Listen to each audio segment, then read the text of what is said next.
Yeah.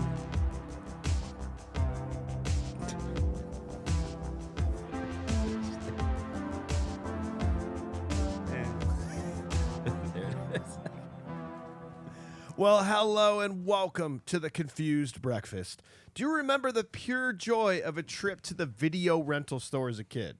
I do. It's hard to beat the ease of the modern era and streaming platforms where you don't even have to leave your couch, but there was something truly special about stopping at Blockbuster on your way home from your remaining Men Together support group meeting, browsing the aisles, picking out a movie by hand, and heading home to your dilapidated imaginary house to watch. On this podcast, we revisit and dissect some of our favorite childhood movies from that magical era to see if they still move us the way they did as kids. My name is Mike Schulte. Joining me, as always, the polar opposite of single-serving friends, Sean Pryor and AJ Venz. How the heck are you? That I'm was not a supposed nice to talk about it. I'm not supposed to talk about it. Just let's get the jokes out of the way. Well, I'm not supposed to, Mike. Jokes out of the way. Ever since we said He's we already sick of it. every person that I've told in the last 2 weeks we're doing Fight Club, they're like, you're not supposed to talk about it. I'm like, God damn it. Well, we're gonna, and it's gonna be 2 hours long. It's gonna be amazing. You already broke the first rule, dude. And the second. You broke the first two rules. Oh, man. Also, welcome to Thursdays. Welcome to Thursday. If you didn't hear yesterday's episode, it is official. This podcast, the main episodes, will be coming out on Thursdays. You got to listen to the last episode if you want to know why. Yeah, hell yeah. That's it. Last episode was great. Oh, Love that so movie. good. It's so good. Did you guys catch it? Did you guys catch that episode?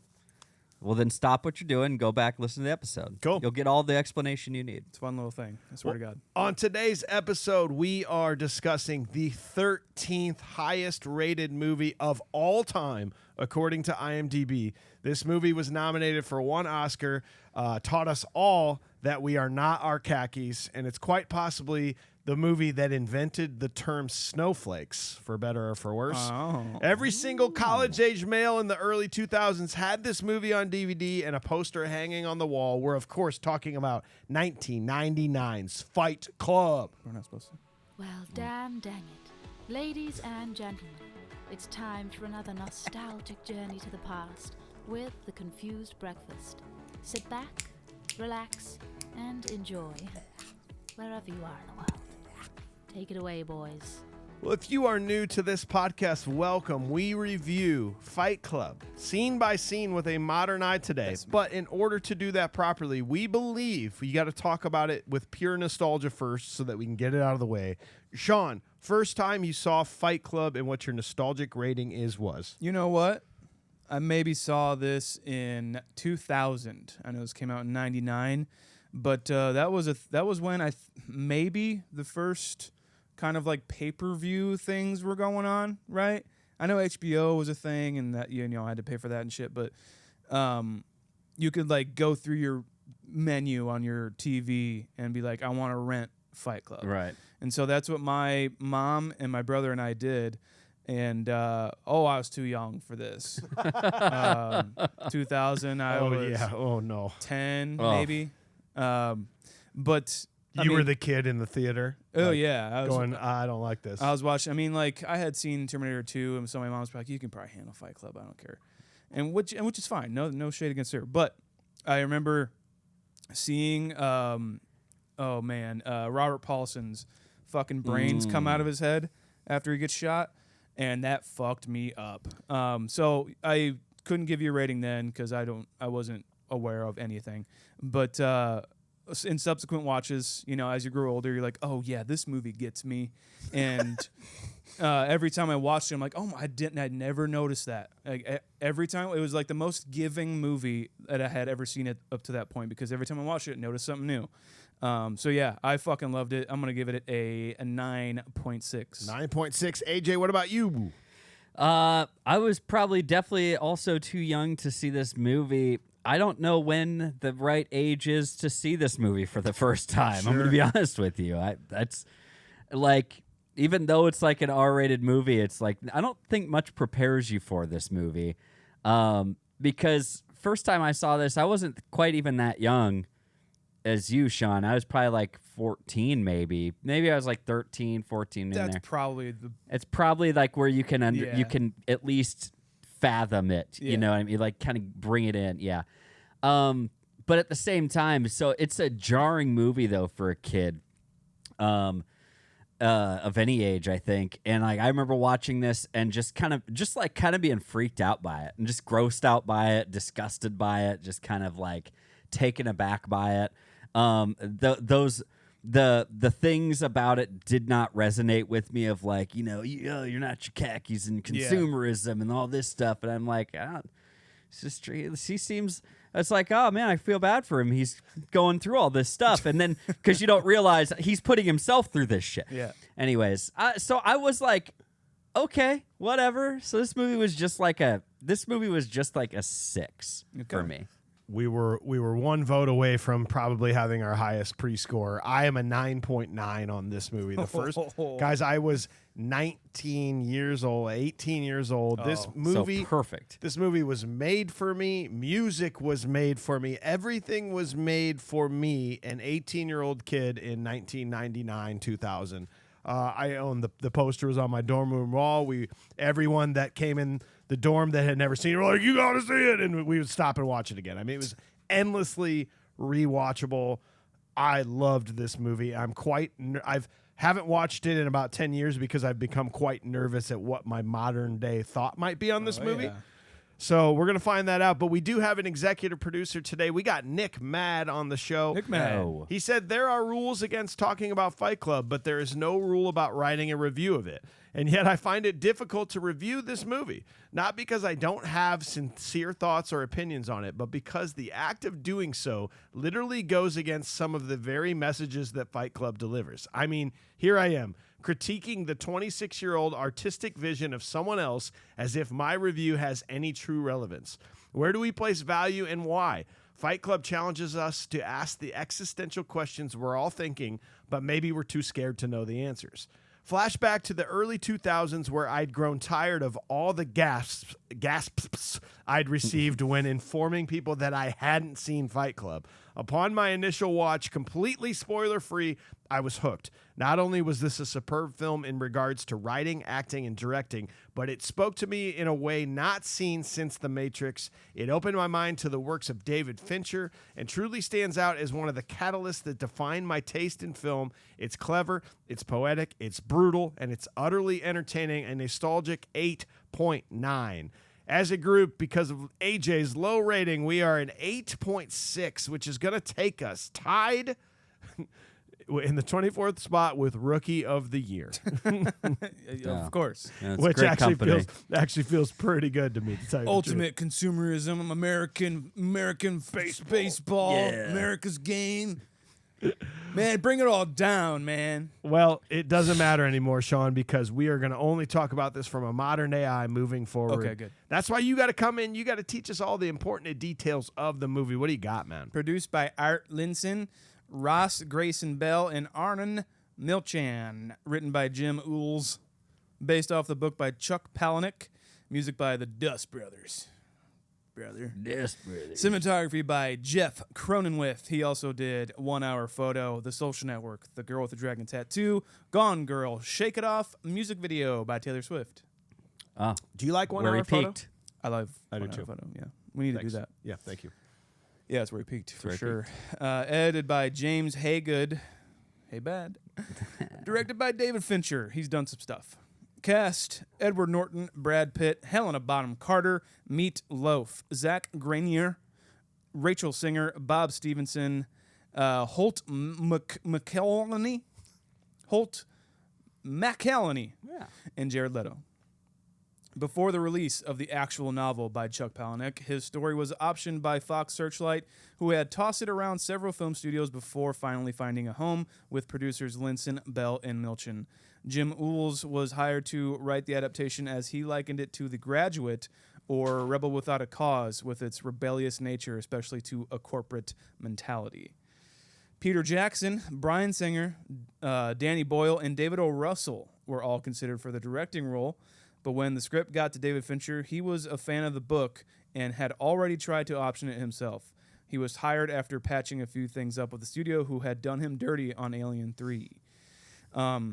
I watched this movie with his commentary on it, and he said that someone sent him the manuscript of the novel, and he's like finishing up the game at the time. And so he was like working 12-hour days trying to get this edit together, and he's like, I don't have time to read a book, and I don't even really like reading. And so, but the guy was like, he told his friend who sent it to him, he's like, just pitch me on it, like get me hooked on it right now, and I will read it. And he said, this movie has a scene where this anarchist guy goes into this store and brings the guy out and tells him if he's not a veterinarian in like 6 months, and he's going to kill him. And he's like, okay, I'm sold. Okay. And he was in and fought diligently to direct this movie. Russell Crowe was first considered for Tyler Durden, but after one of the producers knew Brad Pitt and knew that after the failure of Meet Joe Black, that Fight Club would be a great role for Pitt and also could revitalize his career. For the narrator, Matt Damon and Sean Penn were considered for the role, but Edward Norton won out based off his performance in The People vs. Larry Flint. I don't see anybody else in this but Ed Norton. Yeah, I can't really either. It's one of those roles. Yep. Yeah. Julie Louis-Dreyfus, Courtney Love, Winona Ryder, Sarah Michelle Gellar, Reese Witherspoon, and Janine Garofalo were considered for Marla Singer, but Helena Bonham Carter I don't know if won I out. see anybody else but her. Yeah, I know. It's kind of crazy because this Sometimes is when like, you read them, Sean, I'm like, oh, yeah. I know. This one, not so much. Yeah, Helena Bonham Carter is just like, she is Marla Singer. She is. You know. One of the drafts of the script had the voiceover removed from the text, but because the studio said that had become hackneyed and trite. It seems kind of trite. Yeah, that's what they You guys thought. all feel that way? Yeah. Okay. It seemed kind of trite. David Fincher said hell no and worked with writer Jim Ules to put back in the voiceover because he felt that's where most of the humor came from, and believing if the film didn't have the voiceover, it would be sad and pathetic. Principal photography lasted 138 days and shot mostly in Los Angeles on location and in Century City Studios. Fincher would recall that there was so much detail as far as the production design and makeup and everything it takes to make a movie look as grimy as it does. He felt like he would just watch trucks get unloaded and loaded all day just to shoot 2 lines of dialogue. Such as movie making. Yeah. For the look of the film, Fincher and cinematographer Jeff Cronenweth applied a sort of shiny look to all the characters, whether through sweat or angles and lighting. For scenes without Tyler, the film looks bland and almost fluorescent. For the scenes with Tyler, the film looks more hyper-real in a torn-down, deconstructed sense. Fight Club was released on October 15th, 1999, and on a budget of $63 to $65 million. The film made $101 million at the box office and was nominated for Best Sound Editing at the Oscars, losing to The Matrix, but had gone on to become one of the best movies of the 90s and a favorite for people overall, and a cult classic. Well, thanks, Sean. Up next, we got to go to AJ. He does the research for us. We got to know what the fans and critics have to say about this movie. What do you got, bro? I am Jack's tomato meter. Gross. It's not that gross. It's 81% certified fresh, but not as good as Cedar Rapids. Well, of all the movies we have done, that is tied with Office Space, Bill and Ted's Excellent Adventure, and Lethal Weapon, per the critics. Some good stuff. Yeah. Yeah, 96% from the esteemed popcorn meter.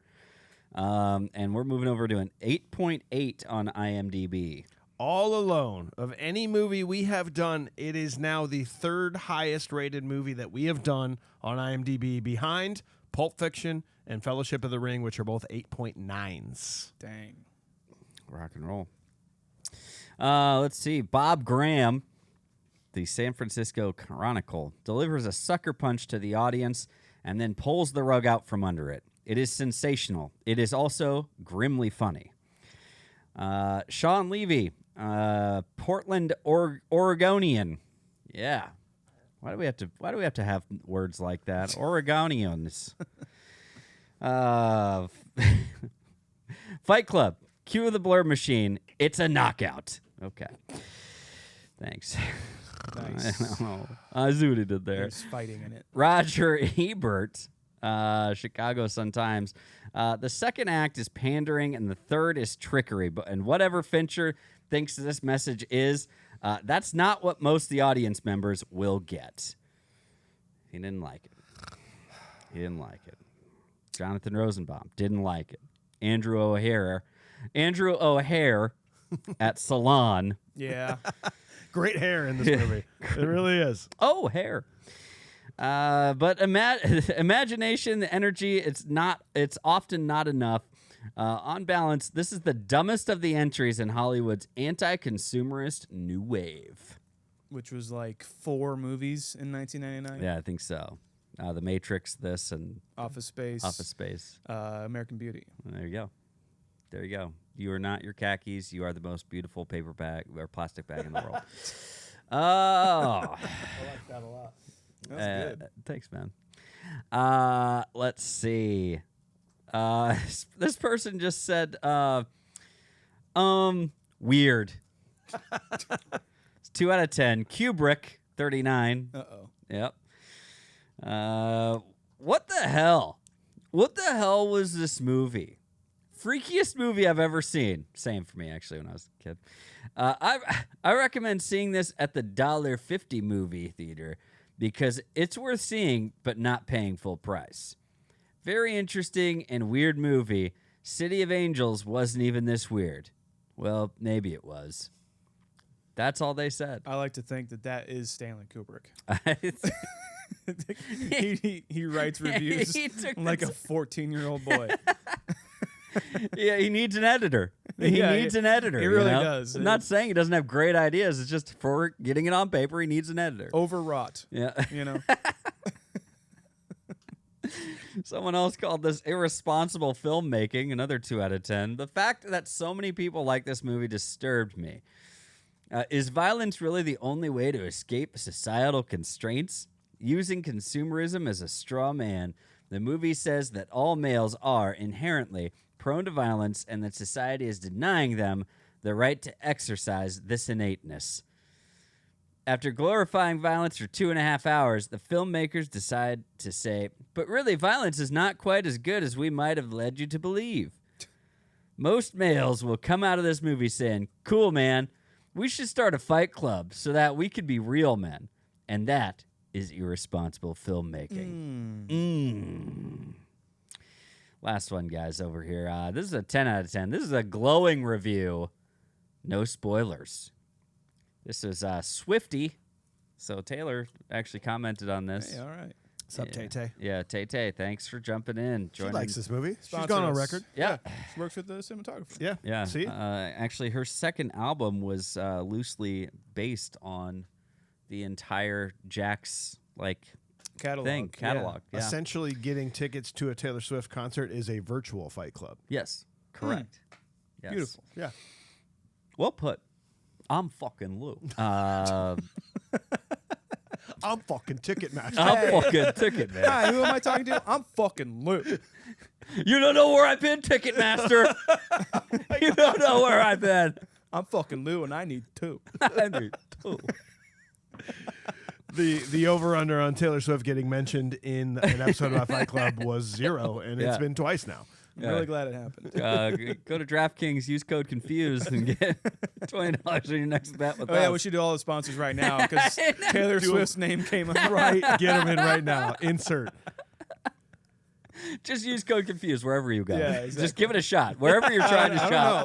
don't know, Just try it. Target. Just, Who knows? yeah, just maybe you type it in on your Circle app and you got fucking $5 back. Whenever you work with a new sponsor, they're like, what do you want your promo to be? And usually they're like, give us a couple things just in case something's taken. It's like, Confused has never been taken. it's not. So Trust it's me. ours. Yes. It's Confused?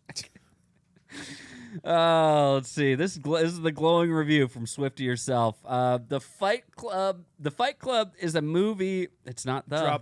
Drop the. Yeah. It's don't use the. Just Fight Club. It's a social network. Yeah, man. Reference. Jeff Cronenberg. Fight Club is a movie that makes you want to run out of the theater, drink, smoke a lot, and punch your friends in the face. Yep. In a good way. Yeah, dude. Absolutely right. Nailed it. Big big claps to Jim Eulis for the script, David Fincher for the direction, and the entire cast. For a movie to begin with extreme tension, tell a rocking good story, and then peak beautifully at the end is a rare thing. If there is a God, this should clean up at the Oscars. Black, wicked, packed with eminently quotable lines. This is one to see as soon as possible, so you're the person who knows what Fight Club is about. He said the again. She said the again. God damn it, Taylor. And not the person hearing endless retellings of the best bits. One Fight Club makes up for 3 Thomas Crown affairs. Solid. 4 out of 6 people found that helpful. So, guys, Yeah. jump in the exclusive Discord channel, Little Lebowski, Urban Achievers. A necessary means for not talking about Fight Club. Yeah. That's right. Join us, Alex Navarro. I know we're not supposed to talk about Fight Club. Get it out of the way. Get them out of the way, guys. Come on, Alex. You know, man. We love you. We love you. We love you. I love you. Break it. So, I guess it's fine. We can break this rule. I remember a friend of mine from high school showing me this movie, and the twist about Tyler Durden has left me in absolute awe, making me realize Edward Norton's characters never had a name. This movie will give you a different outlook on life if you let it. We buy things we don't need with money we don't have to impress people we don't even know or will even give a shit. It follows the book very closely with some minor changes. Most punchable. I saved them all. You Yep, saved I those? got all Okay, those, yep. great. We'll bring those back up for you, Alex. Gleamer 926, coming in. Having graduated high school in 2005, being born and raised in Newark, Delaware, watching Fight Club was basically a rite of passage. I never wanted to like it because of how revered it was. Same. Thank you. But dang it, it's a damn good movie. After watching it for the first time, there was nothing I wanted to do more than watch it again and observe all the surrounding characters and details once I knew the infamous twist. Now when I watch it, there's nothing I want more than an incredible night's sleep after a cathartic cry pressed between Meatloaf's tits at a testicular cancer support group. Between the screenplay, the stellar performances, this is... Pong Trotter. Helena Bronk Trotter. This movie was truly iconic for its time. I enjoy watching it even to this day. Let's see. Scuba Steve. Oh, Gleamer did give a possible porn parody name. We got to. Oh, we got those too. Okay, good. Scuba Steve jumping in. I was late for the party on Fight Club. It was a movie I missed when it came out. For a long time, I didn't want to see it because everyone was telling me how great it was. Exactly. Unfortunately, my hesitation cost me. The great twist was ruined for me by the time I got around to seeing it. See, That's the problem. I feel that, man. I feel that. It was good. Didn't blow me away. Subsequent viewings have increased my score over the years. I continue to appreciate its greatness. One of the best final songs as well. 100%. And Derek, for real, short but sweet. This movie was my whole life in high school. Really hit that angsty part of my brain like heroin. Perfect, man. Nice. Well, if you want to join, get your review read on air, have private chats with us, go to patreon.com/confusedbreakfast. Join up. We'd love to have you. Great support of the show. Hell yeah. And before we talk about how consumerism is bad, here's some words from our sponsors. Yay. Buy all their shit. Warning. If you're listening to this, every word you hear of this useless podcast is another second off your life. Don't you have other things to do? Is your life so empty that you honestly can't think of a better way to spend these moments? Or are you so impressed with the movie knowledge and nostalgia that we give, and you give respect and credence to all who claim it? Do you read everything you're supposed to read? Do you think everything you're supposed to think? Buy what you're told to want? Get out of your apartment. Take your headphones out. Meet a member of the opposite sex. Stop the excessive shopping and masturbation. Quit your job. Start a fight. Start a podcast. Prove you're alive. If you don't claim your humanity, you will become a statistic. You've been warned. Here we go. I should have not shaved my neck beard for this. Yeah. Yeah, man. Yeah. Let's get some guns and shoot shit. Well, scene 1, the narrator, Jack, is an automobile company employee who travels a lot. He's having trouble sleeping, and his doctor tells him to go to support groups for inspiration. At a testicular cancer group, he meets Bob, who's able to help him cry, allowing him to sleep.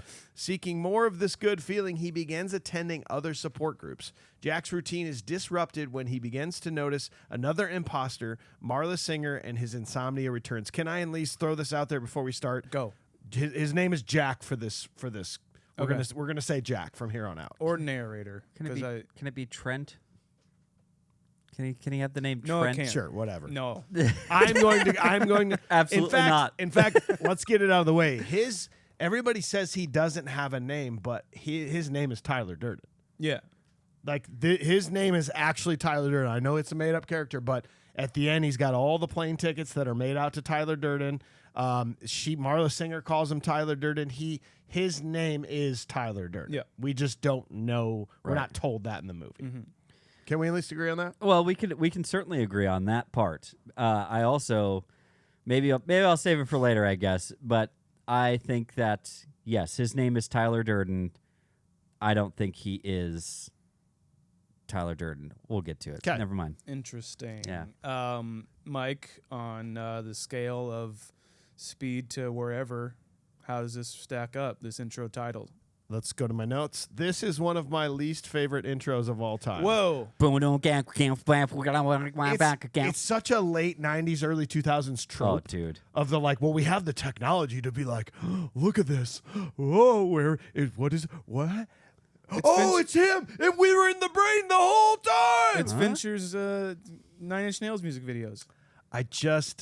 It's the synapses, man. Of like, see him firing? dude. They're firing off. And like, get it's it because his it's brain. all in his head. So we're Yeah. gonna start you in his head. Yeah, And dude, you don't even duh. know because you're an idiot. It's fucking deep. You don't get it. Well, I like how it starts off with like orchestral music. Yeah. And it's like, it's like, this ain't your grandma's movie. Yeah, buckle up, motherfuckers. As you could tell by the name, we didn't trick you, okay? Sorry, it ain't Mrs. Doubtfire tonight. Fuck you. That's basically what the intro's saying. Fuck you. But that's so late 90s of Oh, this. yeah. And I just wish if there was like a recut, imagine how great this be if it just started off with black and then it fades out of black and it's the gun going into his mouth. And it starts with him saying, I know this because Tyler You think knows this is excessive? I do. It's just Okay. it just doesn't do anything for I me. think literally the moment right before it comes out and like we see the gun and all this stuff, like it's like this could have just been Fast and the Furious intro. It Yeah. goes with the times. Yeah, exactly. completely It's like right. it's right on pace, it's right on par. It's I like think we the same. liked the camera coming out of the tailpipe in Fast and the There we Furious. go. Well, I've changed since Okay. then. I've changed. You've changed. All right, the meta nature of this movie then. The narration by Edward Facebook. Norton. Oh. And yeah, that whole thing where like, I know this because Tyler knows this, that kind of thing. The fact that they didn't want the narration in there. And I totally Sean. Jesus. I totally agree with Fincher that if it wasn't in there, this movie would be just like a bummer. It'd be a bummer, but it's so well done. These quick intertwines of him jumping in to say something real quick. It adds a little bit of humor to it. There are funny moments that he says, but there are parts. The thing that blows me away about this movie is that from the start, Fincher's like, here's what's happening. And none, you're lying if the first time you saw this movie you knew I know what what's was going on. No. I know this because Tyler knows this. Here's the twist. Yeah. And he will continue to tell us the things we need to know moving forward that we just don't know the first time. It's completely out of context, basically spoon feeding you, and it's like a metaphor for what the movie's saying, even, of just like the consumerism of it all and everything too. It's so good. It's really good. I mean, like he read the book and he was like, I'm not changing really anything about the book. I'm gonna film the book because he even in the commentary he's like, this, like there's not a lot that I could do to change the story to make it better.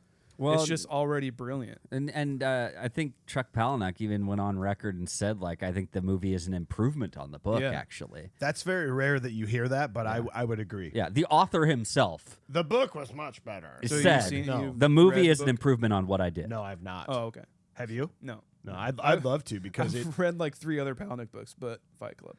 Well, and maybe that's the thing. Like, do you have to read the book if this movie almost gave it to you better than you needed it? Sure. It's yeah. done in 2 hours. You have time for a nap. Yeah, exactly. Got time for Books a nap. suck, dude. Reading's dumb. Reading's the best. Yeah. I don't want to you- take naps in between, like having to finish it. God. Did you notice it? How many times was it you going through this movie that you noticed the Brad Pitt, the Tyler Durden flashes? There are 4 at the beginning, and I remember that being the first moment in my life that I was like, movies can be this awesome. Because we would stop. It was on VHS. Or DVD. We would stop it and just Yeah, I would. sneak forward to be like, oh, look it up. Yeah. He's so clear. He's got his arm around It's a him. single frame. Too. Yeah, it's Yeah. one you frame. can pause on it. And you can pause on it, but you almost can't get away with it in streaming anymore because they're all 10-second increments. Yeah. And like all this junk of like you're trying so hard to just hit stop at the right spot. It just there's no way. Did you see it at first, or did you have to have somebody tell you about those? No, I flashes? saw it, but I like at the time I'm like I didn't know movies could do this. Like you're saying, like what the fuck? And so I rewatching it now. I'm like, man, I wish I could go back and watch this for the first time. Be like, what the fuck? Because in the what theater, did I just see? you have the same moment that the people do in the theater of Exactly. like, you saw it, but you can't stop and rewind it. Yeah. And no one knows for sure what they saw, but they definitely saw a flash.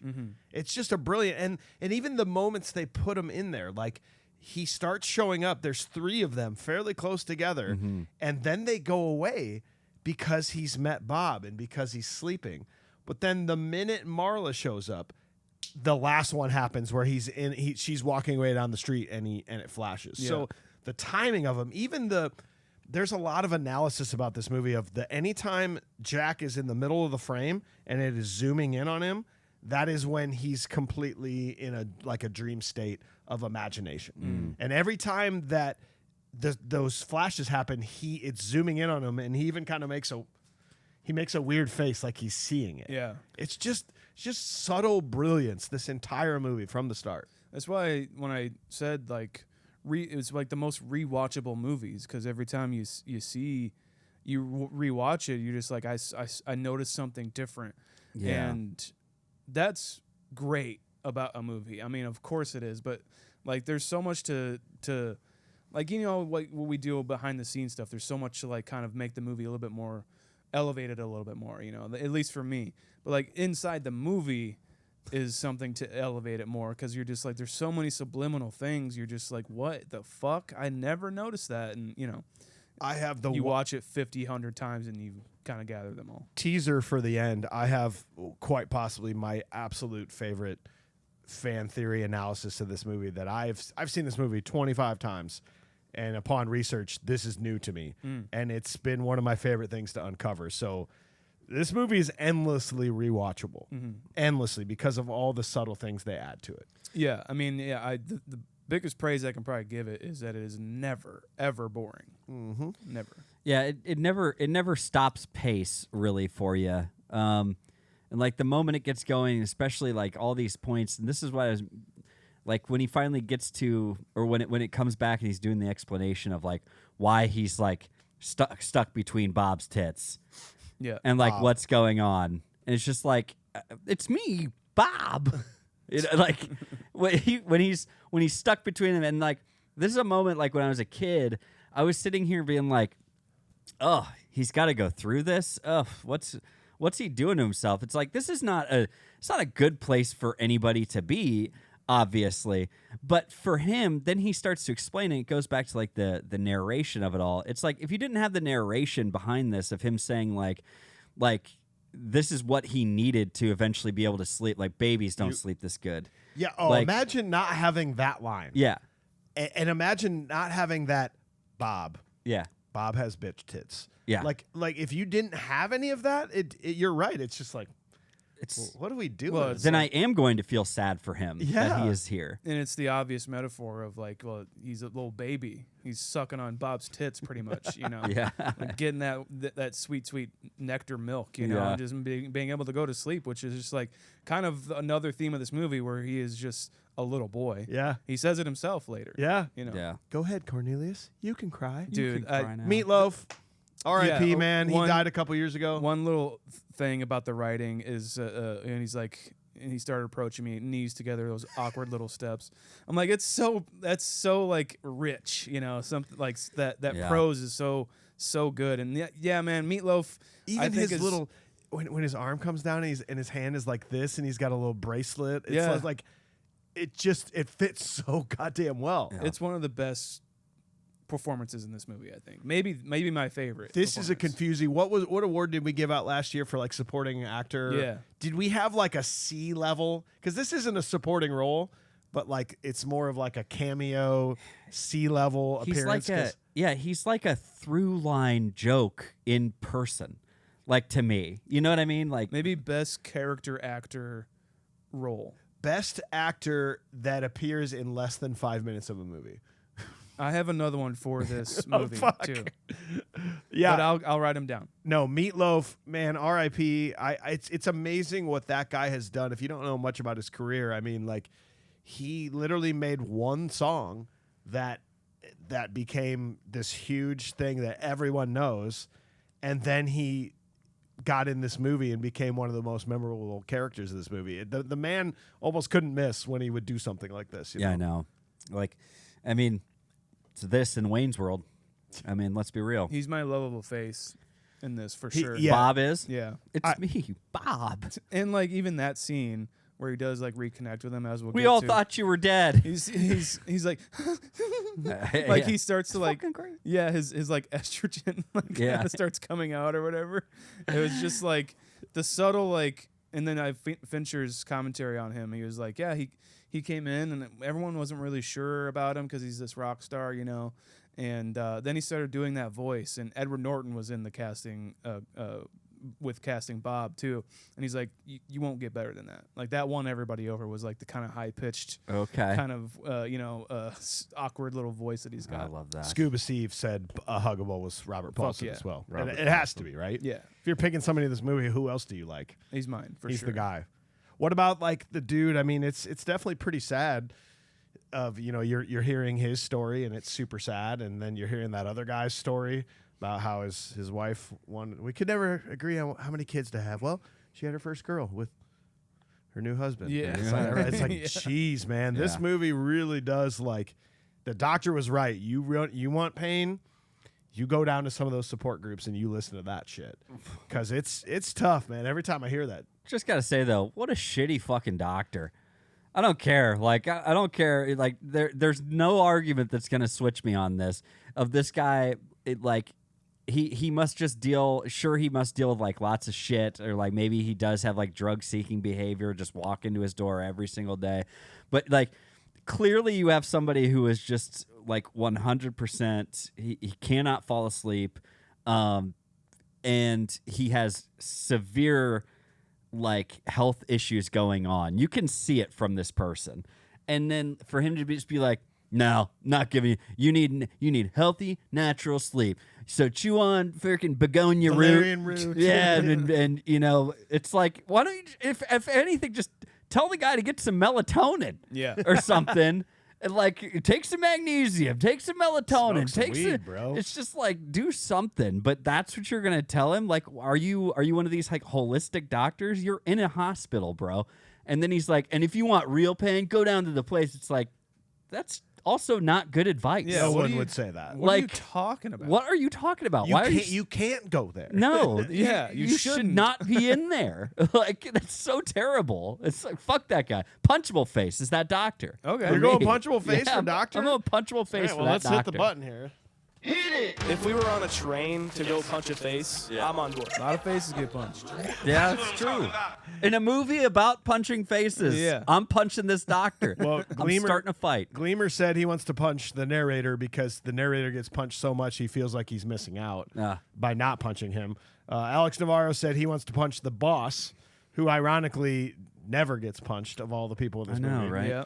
That was the same for Scuba Steve. Nick Mad wants to punch Lou. Fucking Lou. Fucking Lou. I actually want to punch. There's two guys.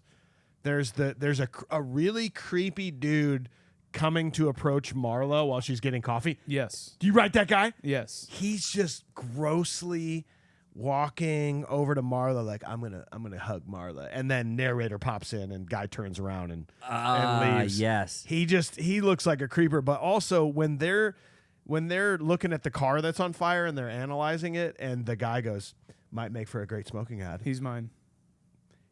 Especially because the way he says that, then the next guy goes, see how the fat's burned to the seat there? Very modern art. He goes, Which, like, yeah. oh. It's like, who the fuck are these people? It gets me to like kind of my gripe with the movie, to be honest. That is like that we'll get there. But freaking the guy who starts creeper, to approach Maya. yeah. That always stuck with me. Right? And it makes me really appreciate Fincher's extras in movies. And he always finds like great extras to cut to, like especially in all the meetings. Great faces, Dude, great call. You know, like they just have just like really great faces for screens, and just watching him do anything is amazing. But like the empathy of that, I think, because I think he was approaching her to be like, hey, I'm very lonely, and I see that you're here, you're a woman, like maybe he was trying to strike up Is something. he like a Chloe kind of? Yeah, maybe. And then like Edward Norton comes in right as he approaches, and he starts to walk away again. I always felt really bad for him. Yeah. Yeah, and I love that. It's maybe nothing. Maybe I'm reading too much into it, but I love his choice of extras in his movies. I like In that. extra, oh, go ahead. Oh, Sid. yeah, the fact that we can both feel completely different about a Sure. guy that is on screen for 1 second in the background and says no words. Yeah. And me and you both feel Yeah. completely different about that You guy wanna punch and him, I focused wanna- on him. Yeah. Like, that's wild to think that. Yeah. Now there's 3 different perspectives on this. Uh-oh. because that guy in particular, I feel I'm happy for him because the narrator probably saved him from some sort of like Oh, diminishing bullshit from shit. Marla Singer. Oh yeah. You know what I mean? Like probably like that person's there in a support group of some kind. I mean, you look at the list of like the support groups that he's in, they are all just like It's pretty wild. very sad, like hard places to be, I'm sure. And like like that guy's probably in a state that he needs some support, and it wasn't gonna be from Marla. Okay. Man, it's rough. I mean, then you talk about Chloe, like that Yeah, whole we have to talk about Chloe. Yeah. that whole interaction is just tough. And again, those character actors in the crowd play it well, just like fuck. Yeah. Like they show the one guy, he goes, not me, I can't. Yeah. No, I don't think No, I should. I mean, I have pornographic movies and amyl nitrate and lubricants and lubricants and everything. And like she gets closer and closer to the mic. It's really Like, loud. so okay, good. Chloe. So good. I love Chloe. Yeah, she looks like Meryl Streep if you stripped her of all her hair and like kind of she was just skin and bones. If you streeped her. There you go. Yes. Yeah. Stop it. I always thought Meryl Streep. Meryl Streep. Yeah. And then and she went around trying to please everybody or something like that, Yeah. like the smile or something. But that is so human to me, and so like where this movie is, it feels gross, the whole movie does, because of the way it looks and because of the certain things that happen in it but it also those things of just like pure humanity, of just like this dying woman just wants to get fucked for the last time. Well, and guess what? She could care less about what dining set defines her character and buying a feng shui coffee table because she's dying. Yeah. And most people will tell you that you get like a cancer diagnosis, every bullshit thing that you've been thinking about for months just disappears. IKEA is nothing. IKEA doesn't mean anything, but it's such a great juxtaposition to what Jack is going through. Jack's just like, fuck, I just want to cry so I can fucking sleep and look at my catalogs, because Jack sucks, and especially the fact that he is going to these meetings, and he even says like, I say nothing, they assume the worst, and they deserve something to them because they're really going through it, but they provide it to him. Yeah. Because they're like, this guy's got it worse than we do. We should really get together and help him, Yeah. Well, and that there again, it's that humanity. Speaking of humanity again, of those people who really do have it much worse than him in these support groups are the ones providing him more to him than anything. Like, they're willing to do that for him, you know, and he is there to just leech. And everything he's accusing Marla of being, he is. It's just a mirror. He just hates looking at himself. That's it. Yeah. Well, let's talk about Marla. We talk a lot about great smokers. It's mainly males. Is she the best female smoker on screen of all time? I'll give it up to her. That's a good one. That slow motion shot of Yeah. her with her mouth open and the smoke. I don't know if that's CGI enhanced or what, but like she makes me want to smoke cigarettes. Oh yeah. So does Brad Pitt. Everybody Yeah. makes me want to smoke in this movie yeah. and fight. Yeah, I think she's brilliant in this, and like even on the commentary too. He's like, Is this testicular cancer? Yeah, she just busts in. testicular cancer. You know, yeah. My smoking doesn't go over well there. No shit. you don't say. Tuberculosis. Tuberculosis. That's my tuberculosis Friday night. But yeah, David Fincher is like, I couldn't have found anybody better for this. Like, just her face, and he was like, she's so beautiful, but the way that she was just so down for everything. Like, even their phone call later when she's like, you got to come check me for breast cancer or whatever. There's like 4 or 5 different angles of her close up, and he's like, we're gonna do this like over and over and over again, and she was just down for everything. Yeah, I mean, she's Marla Singer. Like, Yeah. it's more of an entity than it is anything. It's like kind of more in the stratosphere of characters than really anything else anymore. Yeah. I mean, ironically enough, she seems like it was like her or Winona Ryder that is like the only other person, since we were kind of thinking about it or whatnot earlier. It was the only other person who kind of came into mind who could maybe play this. But even then, she could have been dark enough. Exactly. I still don't think she could have been, or like down like degraded enough. You know what I mean? Like that vibe of that's Marla true. Singer is like this degradation. That feeling. She looks like a character in like Nightmare Before Christmas. Yeah. You know, for all intents and purposes, her being with Tim Burton. But it's like, but yeah, she just looks like that, and it's like she plays it so perfectly. Like it's just a perfect fit. One more interesting fact with her, because Helena Bonham Carter's British, right? Yeah. So I don't know if you heard, this is skipping ahead a little bit, but that line when she first has sex with Tyler Durden and she falls back in the bed and says I haven't been fucked that way since grade school. It was originally she was supposed to say, I want to have your abortion, which they were like, no, change it. And I think Fincher said, okay, well then, like, if I'm going to change it, just whatever I change it to, just let it be. And they're like, as long as it's not, Whatever I not change that. it to, you have to have it in the movie. And they agreed, because they're like, as long as It it's can't not the get first worse. one. Can't be worse than that. And it's pretty bad, right? I don't think it's worse, but here's the worst part is Helena Bonham Carter didn't understand what grade school meant, because she's British. Yeah. Because it's called primary school over there. So she thought grade school was like grade 10, grade 11. And so then she found out about it afterwards and was appalled by what she said. But she's like, well, whatever. Well, here we are. But David Fincher said that she laughed when he whispered in her ear the first one, I want to have your abortion. Like, she was like, fuck yeah. I mean, it would have fit. Yeah. It's definitely shocking. But the thing is, I don't know if you said this, but after they did it again, they had the grade school one. Yeah. They were like, can you change it back to the abortion? Yeah. He's like, you went back on your deal. No, we're not going back. No, this is what it is. This is too bad. Well, scene 2, so Jack confronts Marla, and they agree to attend different sessions to not overlap. During a flight for a business trip, Jack meets Tyler Durden. Jack arrives home to find his apartment has been destroyed by an explosion and calls Tyler for help. They meet at a bar for drinks and then decide to fight for fun. Did you count the Welcome Hotel video as one of his appearances? I did not, no. Okay. Because That's not one of the he is blips. one of the guys on the right side, right? Which we're assuming is where he saw the vision of this guy and developed him, correct? Yeah, maybe like that's where he gave him his job at the The maitre d' kind of thing. Yeah. Well, there is questions to, because we're going to meet Tyler Durden here, and he goes through the whole thing about all these jobs that Tyler works.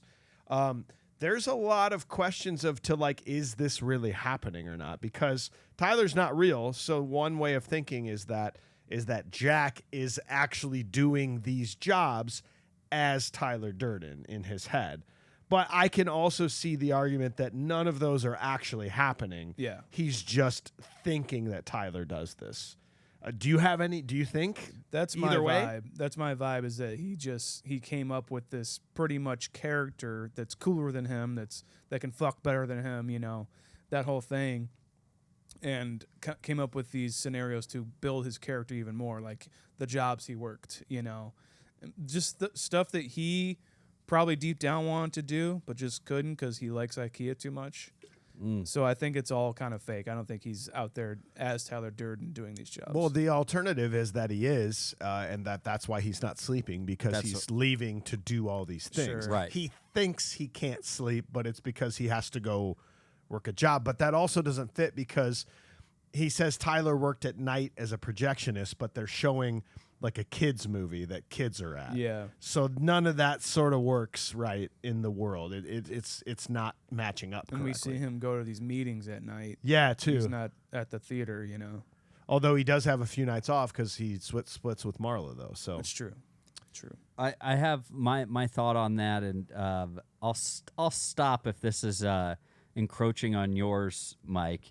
Or we can just dive into it. Well, we'll see. Mine is that is the idea, especially since from when he's first away, in the hotel and stuff, he starts talking about all the single serving stuff.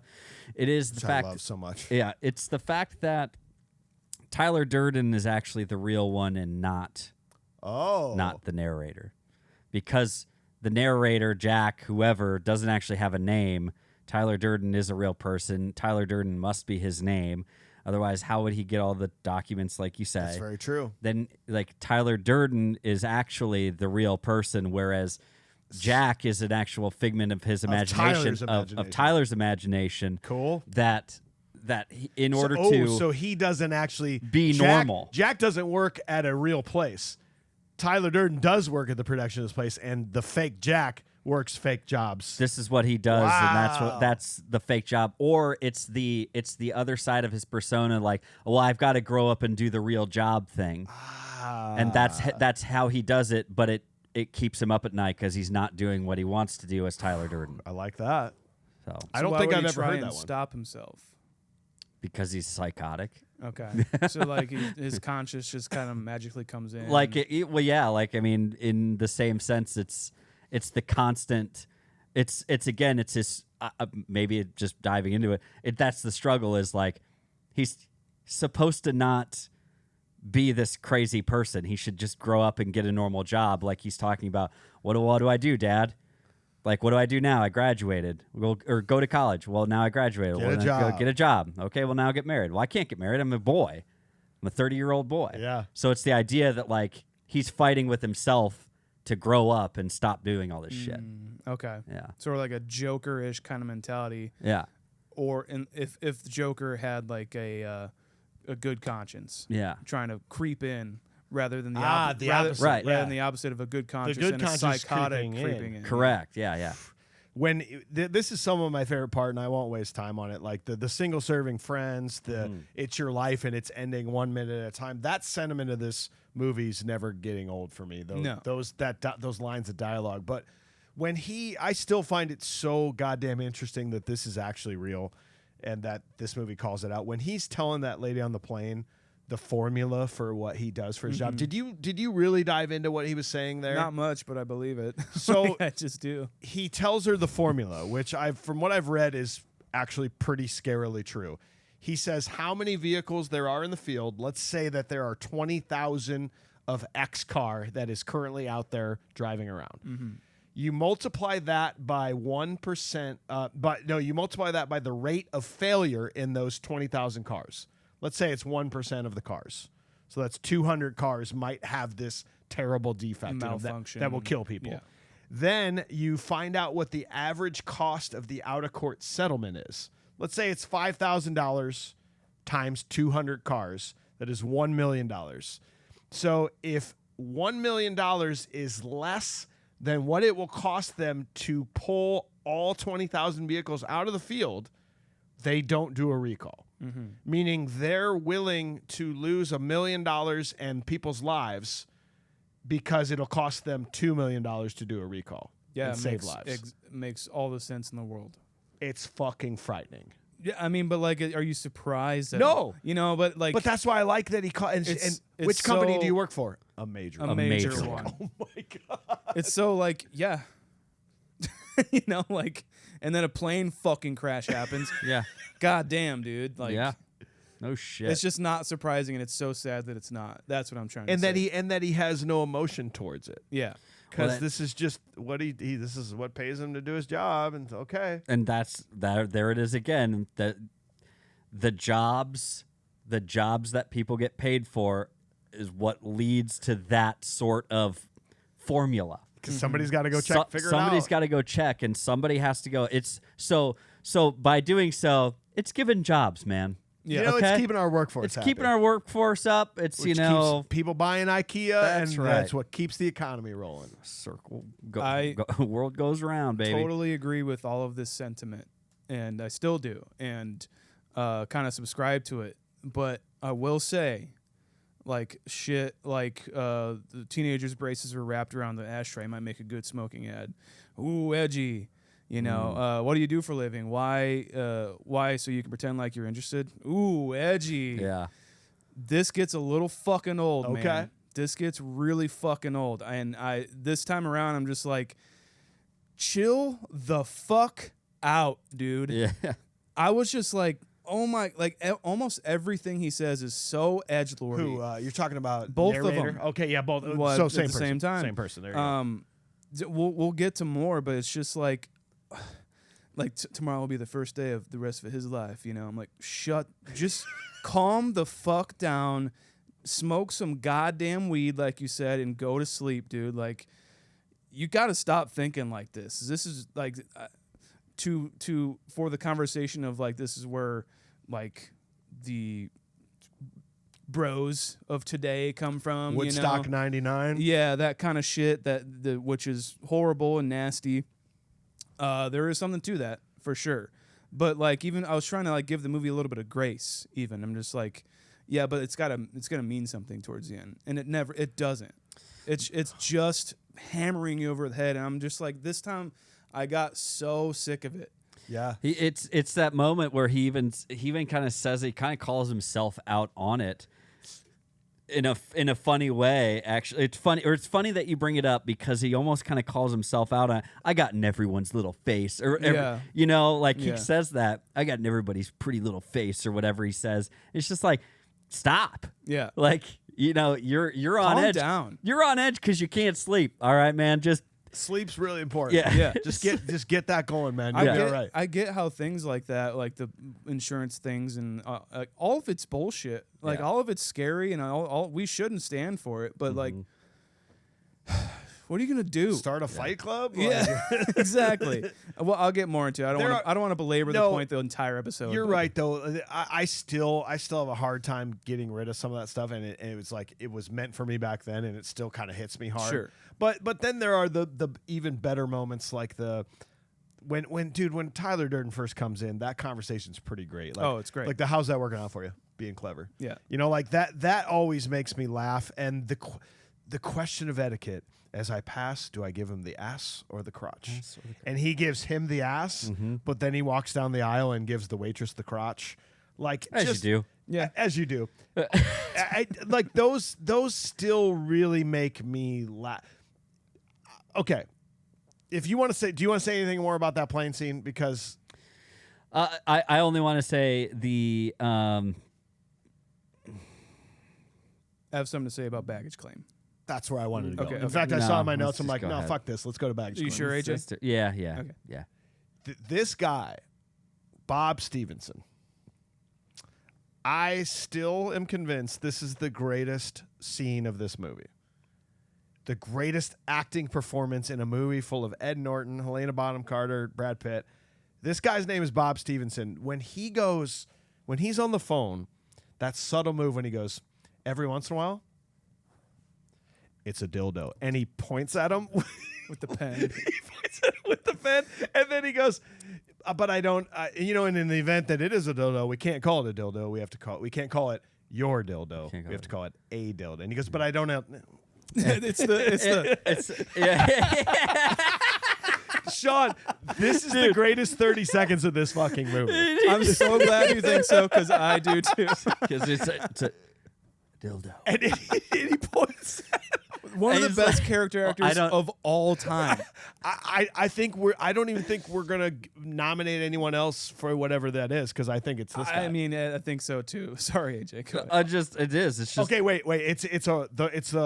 It's an award for someone that doesn't have a name, that we don't even know their name in a movie, but their performance is He's that good. legitimately like a character. Like he was in Con Air. I mentioned this scene Yes. when we did Con Air, and Yeah.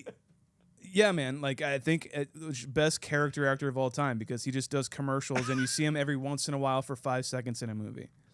yeah.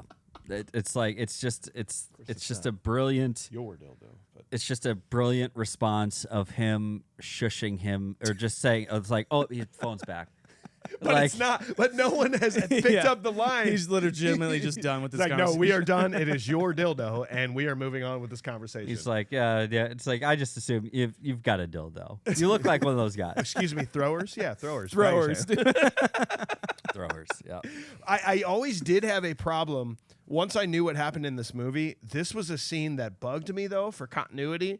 When he sees Tyler run out there and jump in that car and steal it, and the guy's like, hey, come back here. Like, clearly a car got stolen. And it always bugged me to go, well, how did that happen? Was that just a random person stealing a car that he thought it was Tyler? I would like to propose now, after analyzing it, that was actually Jack. Jack went as Tyler jumped in the car and drove off, because that scene ends right there. He turns around and the scene ends, and he's in a taxi cab. So maybe he rode the car for a little bit and then called a cab and jumped in a car. I wanted to try to lock that down and make that continuity for me. Or it's just like in the back of his head of like, what would Tyler be up to? You know what I that's a mean? good one. That's the Yeah. way I think about it. Well, actually, wait a minute. Oh, yeah, he had already talked to Tyler on the phone. Tyler is now... There is a moment when so that whole situation is like, even the guy that's like, "Hey, my car," is fake. it could It's be. just in his head. That's what I. That's could how. be. That's how I think about it. God, it's so tough.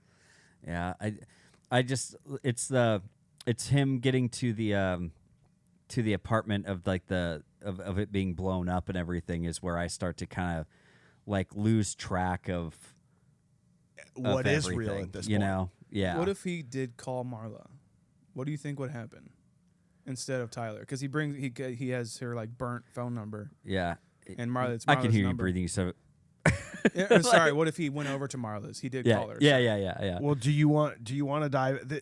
If you want to talk about this, I want to dive into this theory quick then, because this is how I will be viewing the movie from here on out. Your big theory that. I would love to hear your thoughts on this. Okay, if you want to go now. Well, because it's pretty important, because this might change the way you think about this moving forward. So Okay. this theory, from what I can tell, it's been done a bunch on the internet, but for where I can tell, there's a website called jackdurden.com this guy who I think originally came up with it made a website to talk about it. And it dives really deep into this, but my thoughts here are his plus others, because people have really run with this. The theory is that Jack has testicular cancer, and that he's struggling with the thought of losing his masculinity. This is the beginning of this movie. He's already a loner. This diagnosis kind of puts him over the edge into anxiety, psychosis. He starts to envision Tyler Durden, the symbol of masculinity, of what he wants to be. And maybe if he can force himself to be more masculine, he can get past this testicular cancer. The doctor... makes sense now, right? He tells him to go to the support group because he's going through the cancer. No doctor would ever actually tell you to go there. Like, this is not a thing. Unless you have testicular cancer, why go there? He doesn't say anything there because he's in denial that he actually have it. He invents Bob in his mind here. No one else seems to notice Bob at all in this movie. Nobody sits. He's just sitting there. There's clues that Jack has taken in his life to create Bob. The car crash, the huge frame in the car crash, the dad, the blue flannel shirt put to the seat of that car is the same flannel that Bob is wearing. The late night TV infomercials about bodybuilding. Bob's eating everything that Jack has seen in his life. That is what Bob is eating in the movie. So the thought is that Bob is also not real. Bob becomes a version of what Jack thinks he might become, losing his testicles.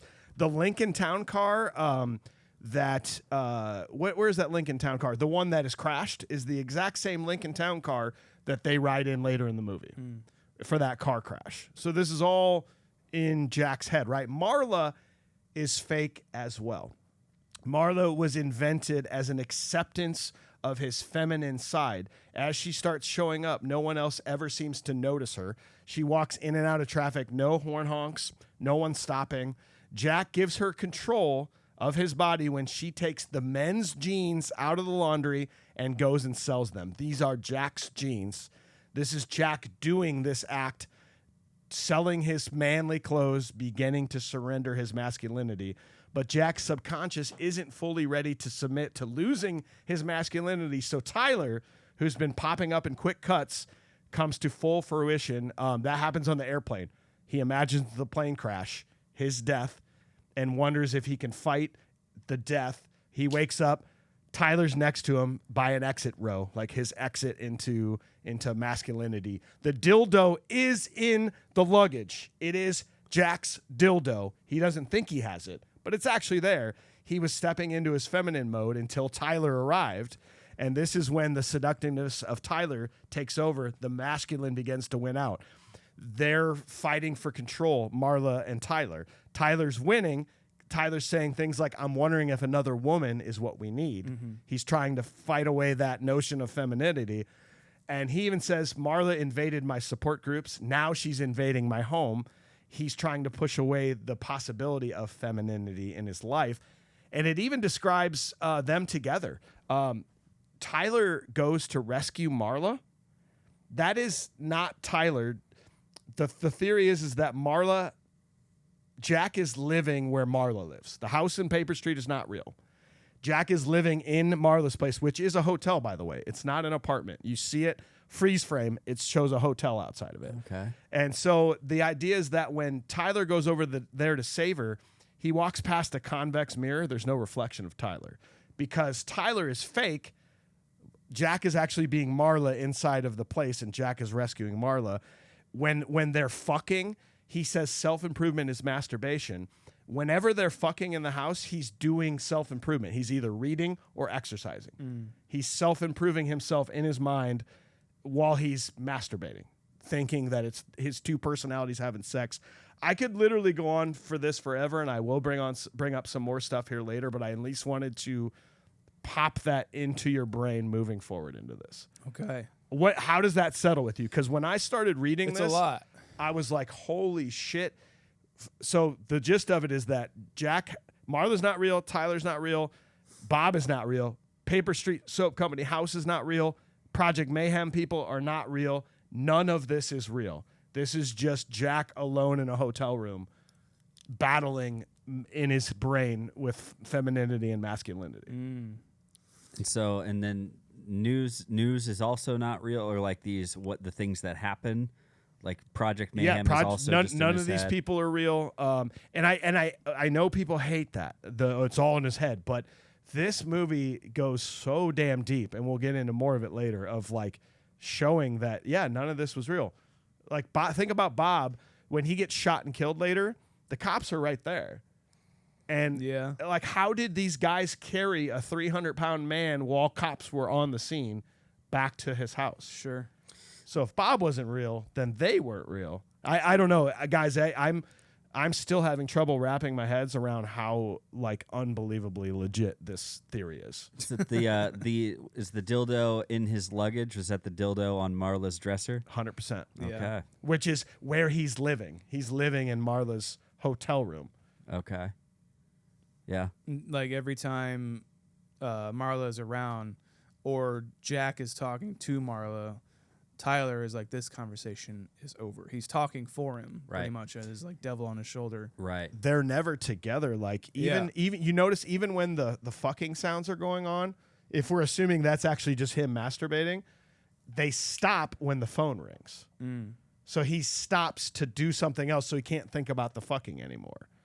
And they're never in the same room together. Even the thing where like the weird camera technique of when they are having sex. That's the only time you ever see that weird camera technique happen. The bullet time. Oh yeah. Right? I mean, it's his brain like trying to pretend like this work because he still thinks they're different people. Yeah. You know, like it's just wild to me, man. And they're almost like coming together in that scene. It's like they look like they're they're morphing. That's a good point too, actually. Mm-hmm. Yeah. The other part too, the only other part then too, I guess that you would technically see them together is when he opens the door and he's got the glove on. Yeah. That's all he's wearing is just one. You want to finish her off? One glove. His idea, by the way. Yeah, that's Brad right. Pitt's idea. People were like, no. People were And he's like, no, we're going to do that. We don't want that. We don't want that to be a thing. No, it's going to be a fucking thing. funny. Yeah, that's right. Well, and the reason that all brought up, you talked about the phone. If you zoom in on that payphone, it says no incoming calls. Right on top of it. There were old payphones that would not accept anyone to be able to call to that phone. So the fact that he tries to call Tyler and doesn't and hangs up and then Tyler calls back, the idea is that the same thing would have happened with Marla. Like no one, there were no numbers. No one existed. So somebody would have answered, it would have been fake. Somebody would have called back, it would have been fake. It's a really subtle detail that there's no incoming calls Essentially, allowed. he's in his apartment just like picking up his phone, acting like he got a call Or he's just on the payphone pretending like someone's calling him. Yeah. You can't put anything past Jack at this point. He's already made if you're out there going, that's ridiculous. It's not all in his head. It is. Tyler Durden is all in his head. Right. We've already established that. Yeah, So why is it so hard to believe that someone else is not in his head? You've established him. He is the narrator, but he's an unreliable narrator. Completely. He is the unreliable narrator. Yes. So yeah, I mean, technically, that's him making up even just the fact of like Tyler being made up makes him unreliable. And go a little bit further. Talk about this is the scene where they go to the bar and they come outside and they fight. I want you to hit me.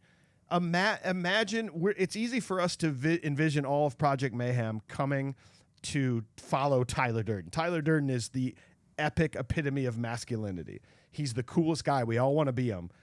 So yeah, of course we would follow him. Like, let's do what this guy wants to do. But Tyler's not there. These guys are walking out on stupid little Jack fighting himself. No one would follow this. Yeah. No one would approach a person doing this, let alone go back to their house to live with them. Yeah, You know, so- imagine that conversation of like, what are you doing, man? I'm fighting myself. Hey, you guys should fight. No. Well, and he's Yeah. saying, me and my friend are fighting, and they're like, there's one of you. Yeah. You're insane. So it's not that hard to believe that no one ever joined Project Mayhem. Yeah. Especially you get in there later, like the cops. We're meant to believe Project Mayhem is low-life people that work menial jobs that are sick of the system. Why would these detectives be a part of it?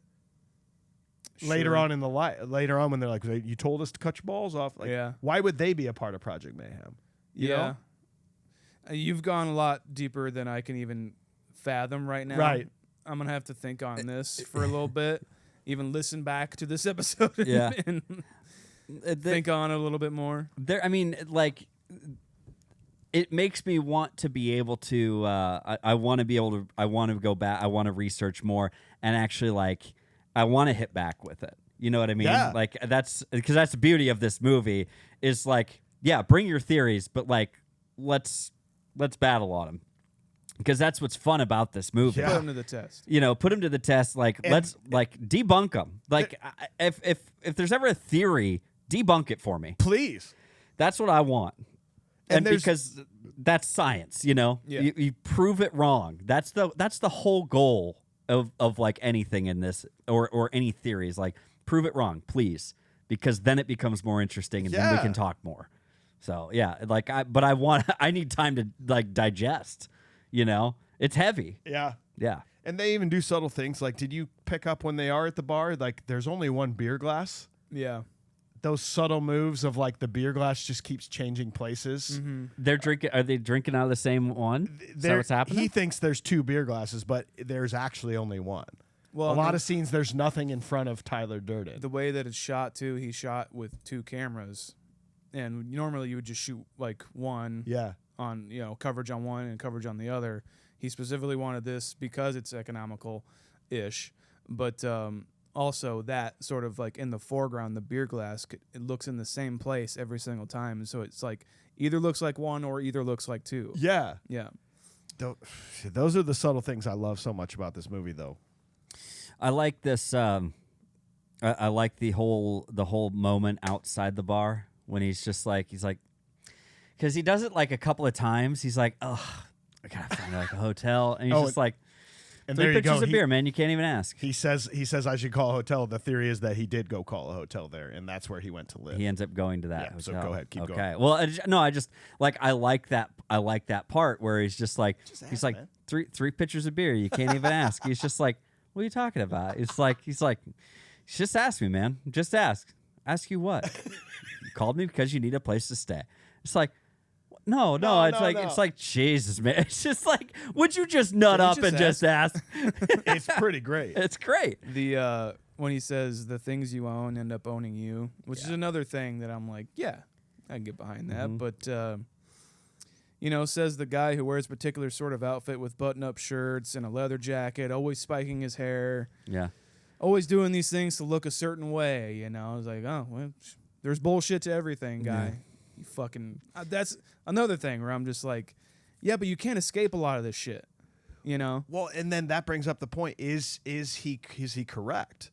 We're meant to believe that Tyler Durden is speaking the truth here, and at first watch, we're all like, yeah, dude, I'm not my khakis.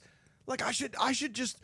I don't know anything about myself. I haven't been in a fight. Yeah. But it all gets torn down. Like it isn't correct. It's not the right way. And that's what I think is so beautiful about this movie. A lot of people think it is a very masculine, like, it's the idea of masculinity. It's like, well, is it? Because what you're feeling right now of like, come on, man, that's really what's happening. Like, I don't think that the movie really goes there, though. I don't think that the movie's like, yeah, his redemption is that he tries to stop Project Mayhem, but that's kind of it. The messages that it kind of brings across of those notions of like, yeah, you're not your khakis. It never negates that. It never says like, yeah, but it's so hard to avoid. And so like, it's never calming down. They never chill the fuck out on this. You know what I mean? And so that's what kind of irks me about the movie is that it never, I mean, if you believe that, if you want to believe that, that's totally fine. But I just think it's a little fucking annoying. Right. You know what I'm saying? Well, and at the end, though, if Marla is not real, then that means none of these buildings are blowing up. That final shot when those buildings are blowing up, from behind, he's holding hands with Marla, and it looks like they both have dresses on. That if you want to believe it that way, he's finally said, fuck masculinity, I'm at peace with my cancer, and I'm embracing my femininity. Everything that Tyler Durden brought to the table, I don't like, and I don't want anymore. That final shot tells you kind of that Marla won. Marla won, yeah. The femininity, whether he did lose his balls, accepted it at he least. accepted that he is going to become more feminine. Okay. I mean, yeah, see, like I have to watch the movie with this in mind maybe now to maybe I won't be as pissed with this in mind. But I love that you are, because you're right. That's what I was nervous about coming back to this movie 25 years later. I was like, oh no, 18-year-old Mike's a lot different than 42-year-old Mike is. And I totally feel your sentiment on that. Be like, come on, bro. Yeah. You look beautiful. Yeah, it's great. You look fucking sick as hell, dude. But I know you tried to look like that, okay? You tried really hard, man, and we applaud you. It's time to grow up. All right.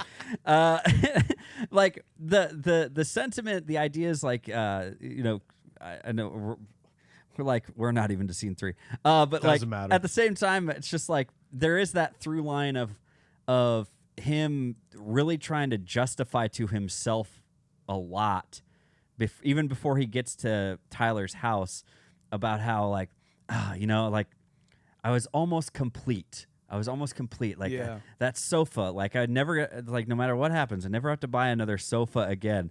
And like there's a part of me where I'm like, I kind of get that. I do too. Kind of get that, man. And then he goes to his wardrobe and he's just like, it was almost like perfect, very respectable wardrobe. I'm just like, that part I don't really care about. You know, it's just like, I just his bounce back and forth on that, and then again beating you over the head of just like, it's like, why are you speaking to me in haikus, Tyler? Yeah. Like. Of just like the things you own, they end up owning you, and it's just like, all right, all right, I know, we get it. But I like stuff. Yeah, man. And then they make it to the house, and you're just like, no sane person would sit down on that bed, be like, yeah, all right. No, Yeah, no, shit. especially somebody that's in the life that he is in right Yeah. now, in a comfortable, nice apartment, Right. with Like, a doorman. like exactly. Yeah, he's got it nice. He's got it nice. Like you got to think about that. And he describes it in the worst way. I live in a like high-rise cubicle of like, you know, Yeah. whatever it is, like Thick. yeah. It's like, no, I bet it's pretty nice. Ew. where the walls are like a foot of concrete, which is important when your neighbor forgets her hearing aids and cranks the volume at full blast. Yeah. And it's like, yeah, that sounds really great. To not hear your neighbors, like what the fuck? Yeah. But yeah, I mean, like, also I do get that too, because like I think in like China or something like that, there are those like consumer cities Yeah. Yeah. where like you never leave your building because you live, work, eat, sleep in the same place. You know, like there's more of those popping up here and there, and if that's fucking my nightmare. That's right there. icky. Yeah, I don't want that at all. Well, now think about it, like the work from home yeah. is becoming a Yeah, bigger this wasn't thing, even and a thing. it wasn't as big. Yeah, it wasn't much of a thing as it was here. Where it's like now, like I work from home, and which is very different. And it's like imagine just living, working, consuming, and being entertained all in your own in your apartment. And you never freaking leave, Yep. and that would be mind numbing for me. You know what I mean? So it's like, yeah, you want to get out. Can we just agree that there's a balance in life, guys? Can we exactly. just agree? Exactly. Maybe that's what this is like he didn't like either. Yeah. You know, so Yeah. like maybe there is a middle ground to it. Huh. Man, polar opposites are tough. Which one? One of my favorite sequences, real quick, in this is the. Let me tell you a little bit about Tyler Durden. Oh. It's amazing. Just the cigarette burns, him working at the theater, splicing in the bloop, splicing in the penis. The reaction is fucking amazing. Like the first one I really love because like the woman and then her kids all to her right. She's like, Yeah. and then the one crying is obviously. I used to amazing. think that was the funniest thing ever, and now I was appalled by it. I was like, if that ever happened in Yeah. my life and my little girl was in that theater, I would kill someone. Correct. You know, but there's your differences in how you view things, right? Yeah. You wouldn't take your children to a 9:00 showing of fucking Slappy Doo or whatever. Which the is fuck that was. jam packed with exactly. people. Man, the good old days when the theater was packed, bro. You know what I'm talking Yeah, totally, man, totally. about? It is pretty him like pissing in the soup and stuff, Yeah, and it's like just a- pouring the water so he can So go. he can go. It's a great way to tell this story and give like just that minuscule background of this character who we really is kind of one dimensional Yeah, throughout the whole thing. Besides these certain details, and that's the power of Brad Pitt, is that he becomes two dimensional just because of his fucking physical prowess, pretty much. Right. But yeah, I love that sequence a lot, and it makes the movie flow a lot better Yeah. for me.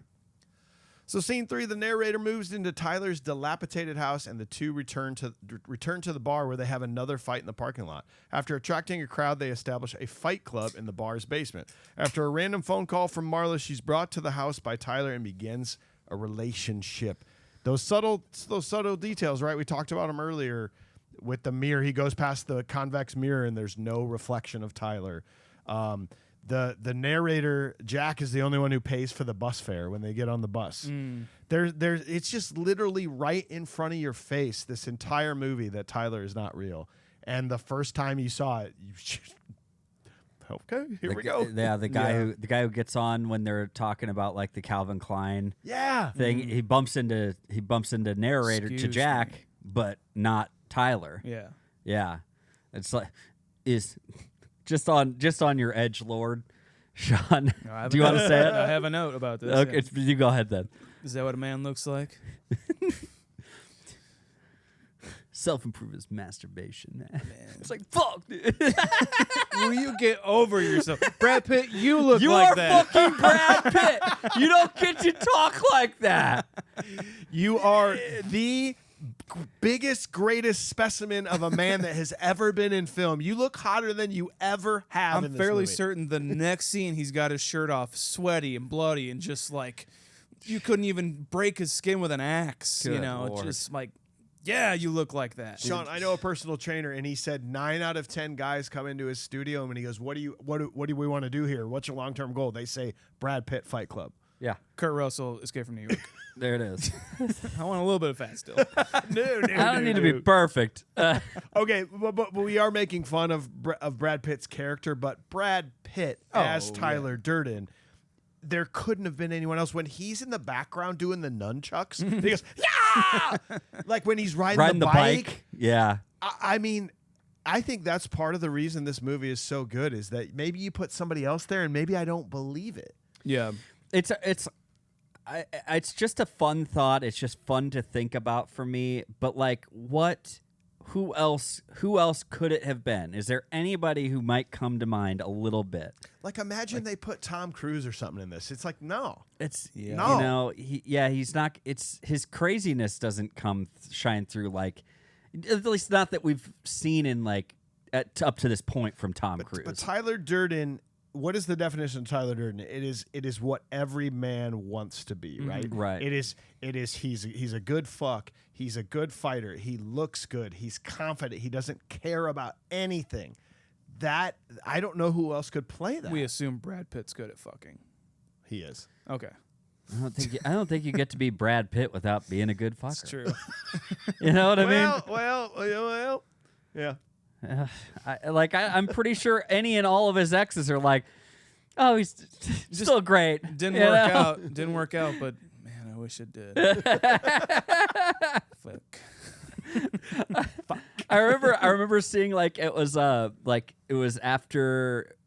just upon release of this movie, and there was like stuff out about Fight Club and whatnot, and it must have been just after, but Jennifer Aniston, who was dating him at the time, was on SNL, and like it just even included a pitch on it of just like, and it was like her just saying, yeah, he looks great. It's just like, and then like other cast members coming out and saying, well, rule 1, we don't talk about Fight Club. They're starting a Fight Club in SNL. And it's just like, but then they're just going on about Brad Pitt and his body. It's just like, God damn it. It overshadowed her being the special guest. Yeah, exactly. Jennifer Aniston, for Yeah. God's sake. Yeah.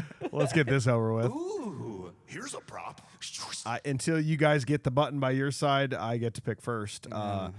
I obviously want to wear the coffee mug bathrobe. I knew it was going to fucking be brought up. That's also what Gleamer wants, because I mean, like he was in the Little Lebowski thread there, and that is the coolest bathrobe. I don't wear bathrobes, but I would if it was that bathrobe. Okay.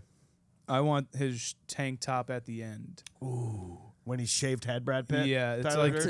it's got like blaxploitation films on it. It's like maybe like Pam Grier's on there. Okay. I don't know. It's like Jackie Brownish kind of thing.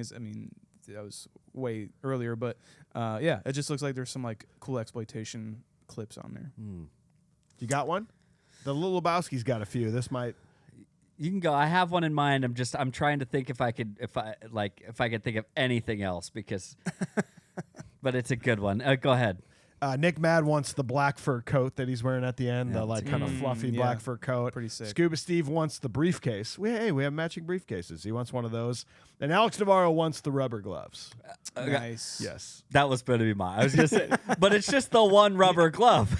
I like when just he pulls one, it yeah. down and goes, he kind of touches his belly button. Yeah, he's like digging in his belly button. You want to finish her up? Good God. That was the one that I had thought of. The only other thing that I could think of was the the coffee table, the yin yang coffee table for in here for us. That yeah. would be I like think- if we just put it in for this episode yeah. and didn't say a We'll word about it. We'll make a little video of us building it. There we Yeah. go. Yeah. We have to put it together because it came from fucking IKEA. Exactly. I have to mention this because he was a runner-up for most punchable face, but when he's in the meeting, he's like, "My guy knows what he's talking about." He like shows his teeth all fucking bloody. That guy earlier says like, "Could I get that icon?" Or no, his boss says, "Could I get that icon in cornflower blue?" Of course. Of course, my man. That of guy. course. Yeah, that guy. I fucking hate that guy. And Like, that's kind of what this movie's about. Oh, Is yeah. that guy. It's the corporate mentality of like that. Those little things make you happy at your job, but also you got to have that too.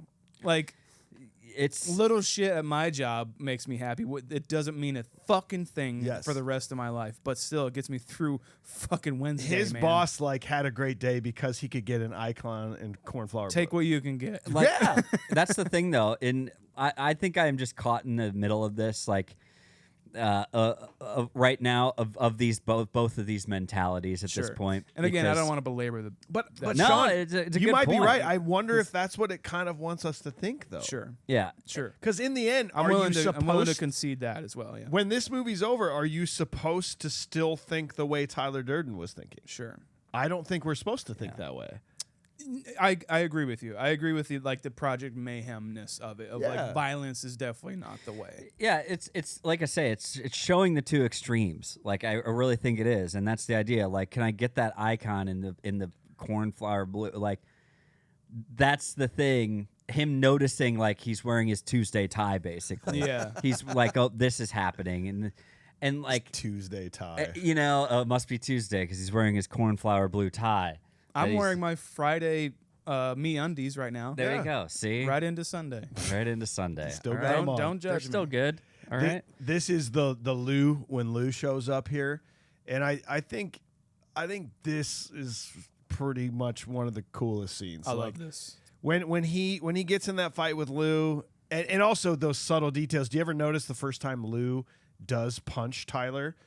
Jack is in the background and he goes, he like Lou punches Tyler Durden in the stomach, and behind him the narrator goes, and he like bends over. Yeah, I think you could interpret that as like he's like maybe like lunging a little bit to try and save him. Or he was the one that got punched. Well, yeah, Yeah, Right. yeah. right. I think that's the movie is trying to like shoot it in the way. Yeah. That subtle nature of blurring those two lines. I think the movie's doing a good job with that. And when he jumps on him, like his maniacal laugh and the blood, you don't know where I've been, Larry. And then when he physically lifts his leg up and crosses it, Yeah. dude, like that is underrated comedy from Brad Pitt right It's there. been one of my dreams, I guess, to like know that I'm right about something and have someone like beat the shit out of me for it.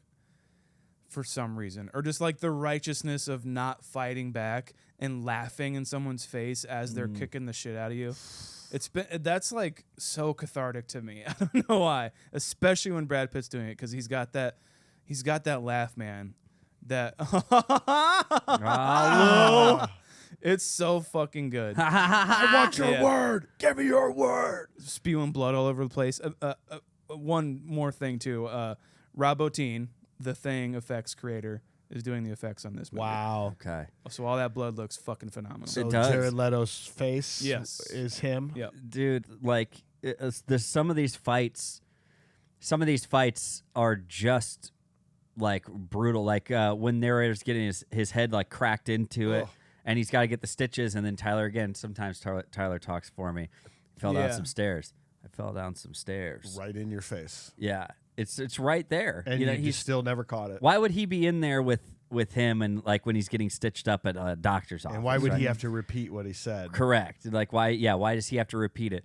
Or then you have the fights of the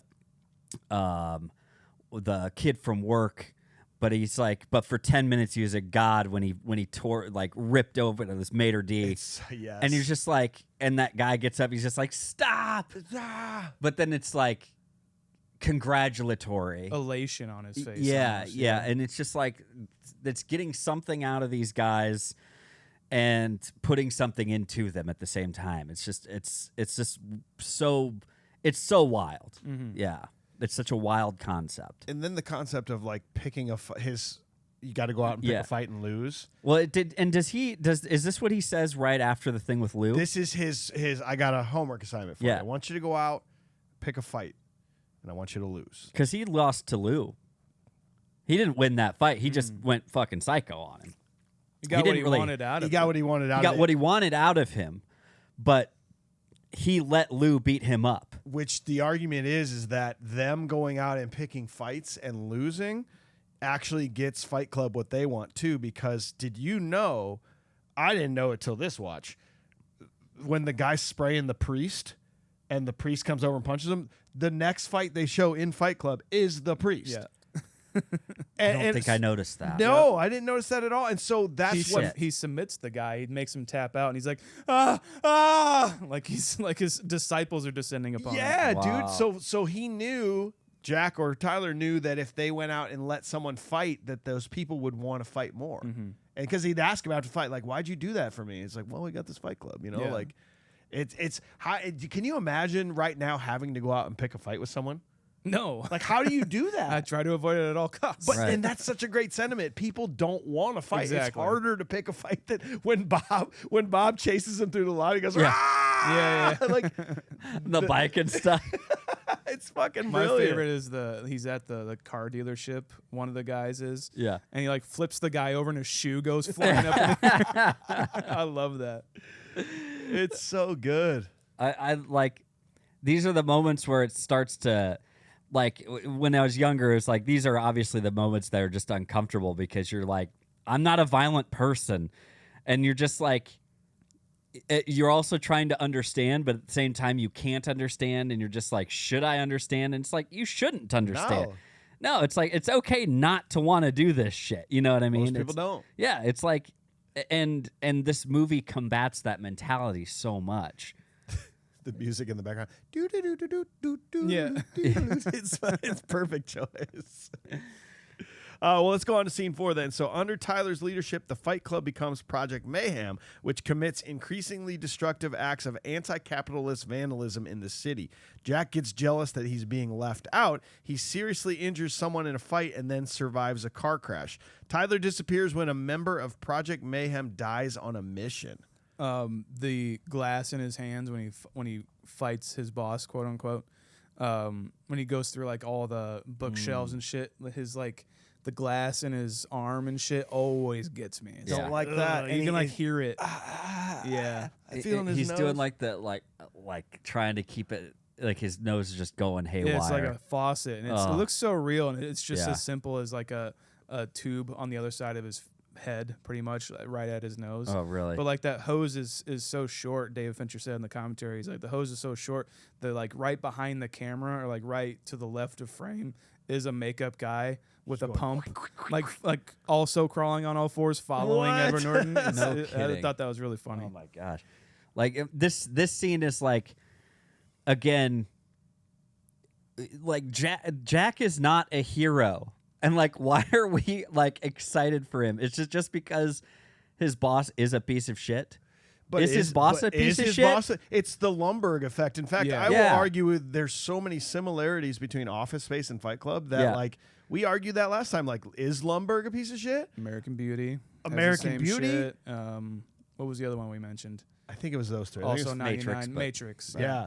Yeah. Where it's the sentiment of like, yeah, I hate your boss. Yeah, your boss sucks, man. And it's just like, yeah, but does he? He's just asking people to do their jobs, Can it you- seems where like. I'm paying you money to do something. Can Yeah. you just do it? Yeah, it's like, Could you maybe just not come to work with blood on your face? it brings up the point, too, that if you look this up, this is a workplace drama, is how it's classified. It is a workplace drama. That's gotta be Fincher. Dude. That's gotta be him, man. What can we expect from Fight Club? It's a workplace drama. Well, so it's like, all right, well, tell me about the movie you've got to bring to us. It's like, well, it's a workplace drama. Ooh. Okay. We haven't had too many of those this year. Brad Pitt's in it. Whoa! It's like, Like we're a aware wacky of. employee. Yeah, he is. ew, okay. And Rob Greiner, right? I think is his name from fucking Tommy Boy.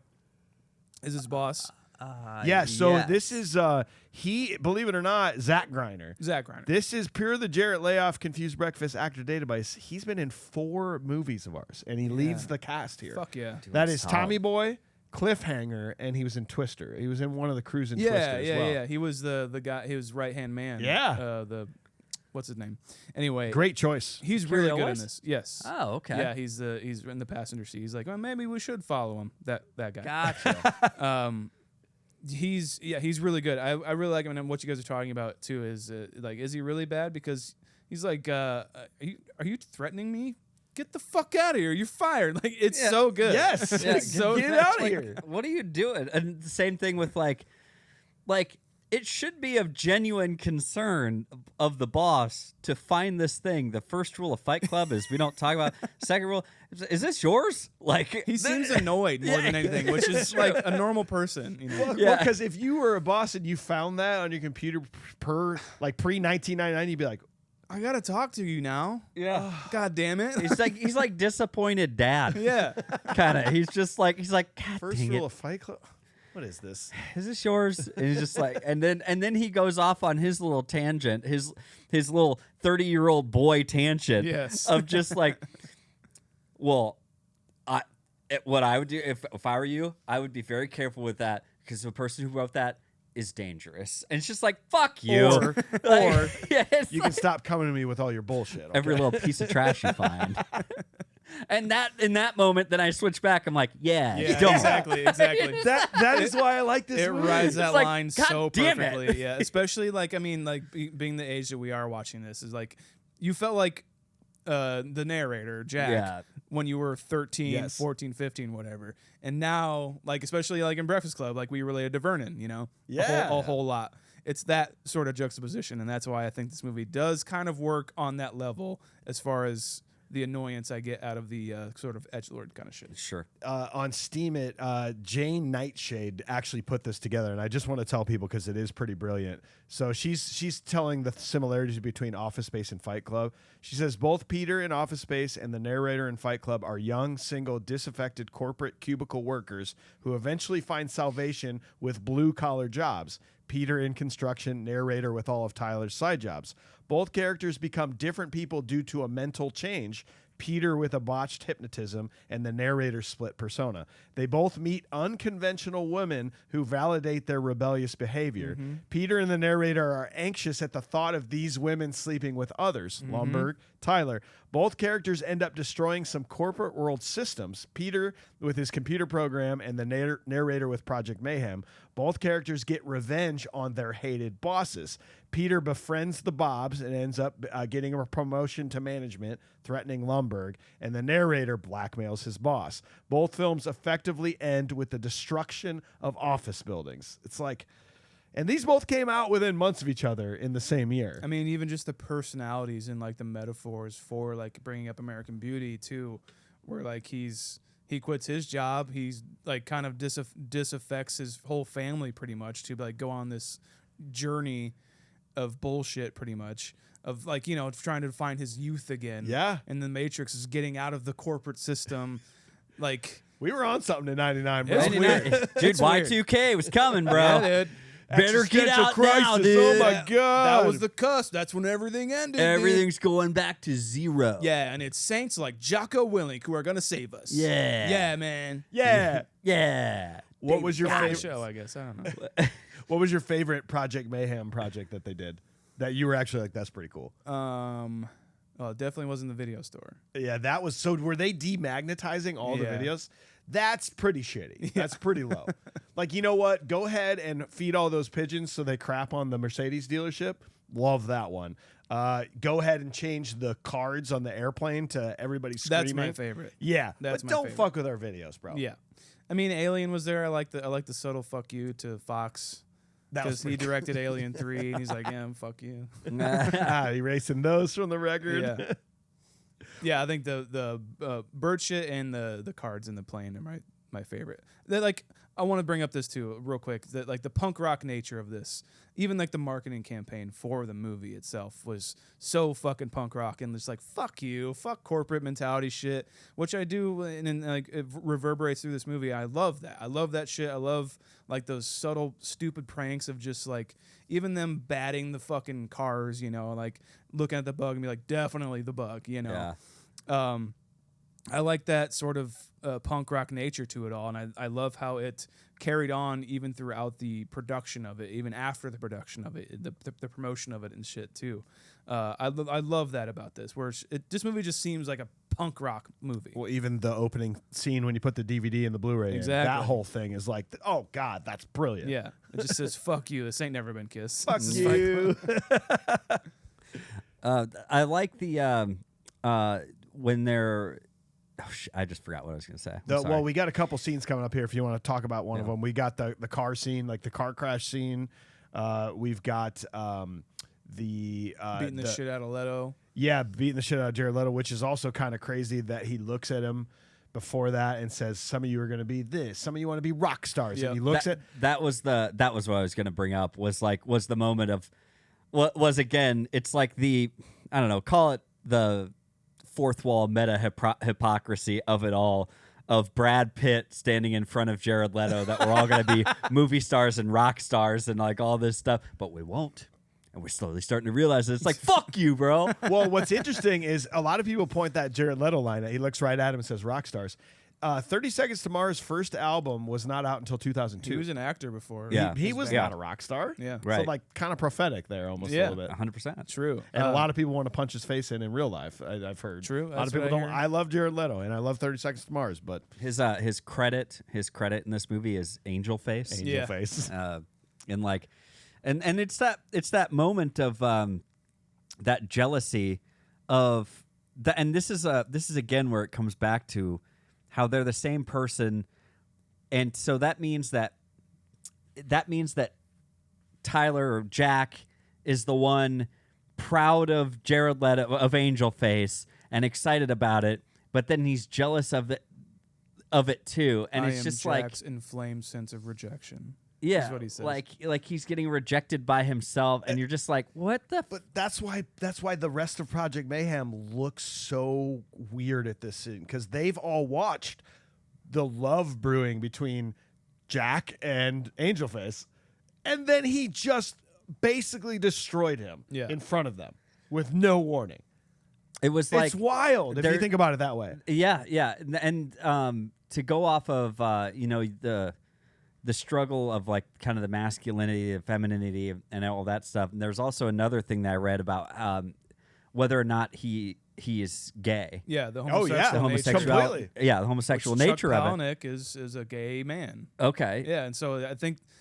Sorry, go ahead. But yeah. Well, but it's like that conflicting idea of why does he end up doing this? Because it's like he's getting too close to the sun or something like that, and he needs to destroy it before he does anything. Wants to destroy something beautiful. Wants to destroy something beautiful, and it ends up being him because he was watching himself get attracted to him or something. Sure. You know, That's the beauty. That's what I love about this movie is none of these are right, but there's so many different ways you can look at this. Well, it's like when I bring up Jocko Willink, and I don't know if you guys know who that is, but Yeah. is like a Joe Rogan guy, and all that kind of thing of like UFC and like all that is also like they don't see the homosexual nature of like just combat with other men, slapping your naked bodies against other men and trying to submit them and dominate exchanging them. fluids. If you don't see it, you're fucking stupid. Like I don't care. Like it is like you want to be more of a man by doing that, but it's inherently fucking gay, dude. yeah, Yeah, which is fine, but like you have to at least be able to admit it. That's what I'm saying is like there's no problem with it, and like seeing that but like promoting it as just man, as just being a man is a little ridiculous to me, and that's the kind of nature that I get in this as well. yeah. Okay, I feel you. Yep. That car scene's amazing too when you actually go back and analyze it of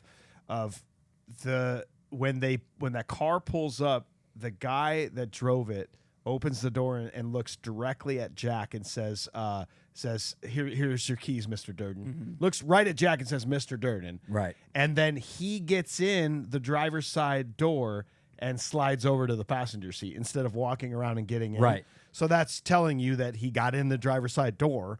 And then after it crashes, Tyler gets out of the passenger door and goes around to the driver's side door and pulls out Jack from the driver's side door. So Jack was driving all along, and just those nice little moments of they thought it out. They go, well, if this is a fake person, we need to figure out how this worked out. The continuity has to be there. And they did not disappoint when you start looking at that stuff. The cut to while they're arguing, quote unquote, the two, quote unquote, are arguing in the car. They cut to the guys in the back and they look at each other weirded the fuck out. Yes. I've always noticed that and I've always loved that. I'm just like, ooh, yeah, that's great. Because there's only one man there talking to himself. Presumably, yeah. Oh my God. Yeah, you have to presume he's saying both sides of the argument, or he's just yelling at nothing. Or or is he just yelling one side of the argument? And which side of the argument would he be yelling? To an empty seat. Yeah. to yell, just let go. Yeah, is he saying both sides out loud? Yeah. Which is another sentiment and thing that I take from this movie is stop trying to control everything and just let go. Yeah. I don't know the way he says it. I'm just like, okay, so you don't hate all the lines then. Exactly. Even though what about we just had a near life experience? that just And then brings it right back down. Damn it. If he had the dial meter, he'd be like, fuck yeah, dude. Fuck I want to watch this movie with Sean. I want to watch this movie with Sean where he basically just has a thumb like this and he goes, yeah, nope. On the edge nah, board. Nope, yeah. That's what I want to watch. You're right. Yeah, I didn't realize it. Yeah, that is the line right there. Because I think he's just passionate in this moment about saying that line. You know. Okay. Like even the character I'm saying is just like, you just had near life experience. hey man, like just try to live in the fucking moment as much as you can, like that kind of shit. And he's like, we just had near life experience, bro. Fuck it, dude. Well, did we? Well, yeah, we would have at this point. We kind of skipped over the lye burn, the chemical burn, of course, yeah. The kiss of Tyler Durden, and how that scar ends up looking like kind of like lips.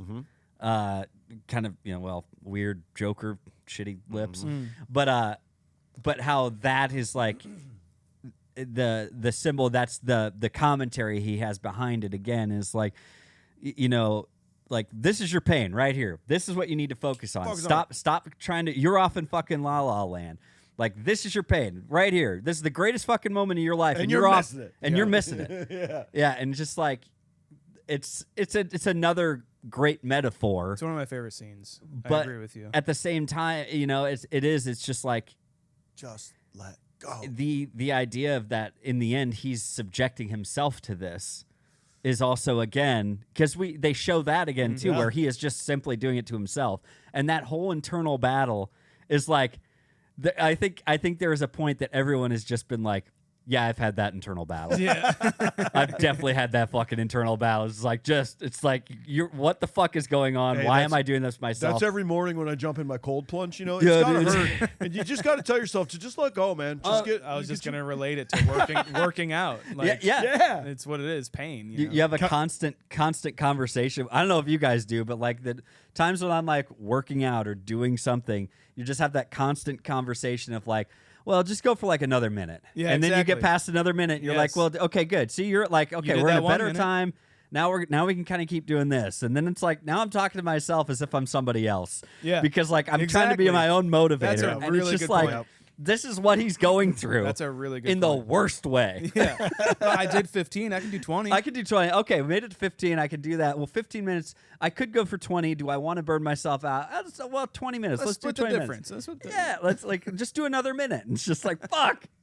It's a constant battle. I love that. And more on the real quick, just on the homosexuality kind of thing. I love looking at it that way because a lot of Edward Norton's acting, especially with Brad Pitt, is like he looks at him like a partner does, or like he's so enamored with him. I think he even kind of mentions that in some of the Does dialogue. he? Like we were just an old couple living together. Yeah, or something okay, like that. yeah. But like even like the subtle looks, he's always got like a little smirk of like, man, everything he does is amazing. Like you would like a new relationship, Thought that detail was really kind of cool. And then when they break up, like after Bob dies, Tyler disappears.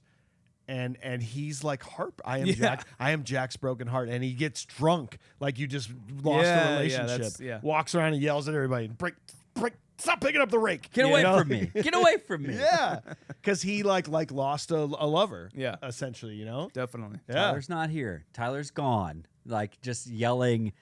And then again, you thinking about that in the sense of your theory then, Mike, if Tyler is gone and Marla is showing up, like, Well, there's a lot of ways to look at any of them. Like, there's 3 ways that Tyler Durden is there. That Jack either sees Tyler Durden doing things, or he is actually Tyler Durden going and doing things where Jack is unaware of it, or he is Tyler Durden doing things where Jack is observing it. It's like 3 different ways that he is in his brain. So the theory is that it's the same for Marla too.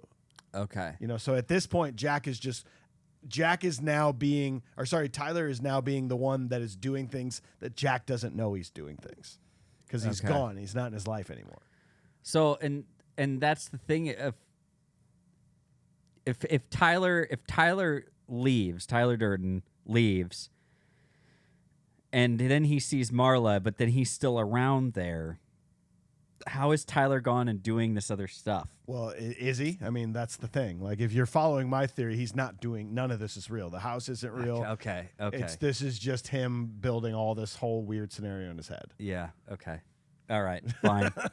It's like I want to battle on, like I want to fight to like understand more, but then like I think it's a fool's Take errand. my theory away. The movie is trying to tell you that Tyler basically puts Jack to sleep. Tyler sets up all the Project Mayhem, and then comes back as Jack wakes up, and then Jack's feeling deja vu because he's been there as Tyler. You know, that's where he's going and setting up all these fight clubs. And yeah, it's pretty wild. It's pretty hard to wrap your head around. It's just like, maybe not convoluted is the wrong word, but it's very, very detailed, where I have to like watch the movie specifically with that theory in mind in order to kind of grasp it a little bit. Yeah.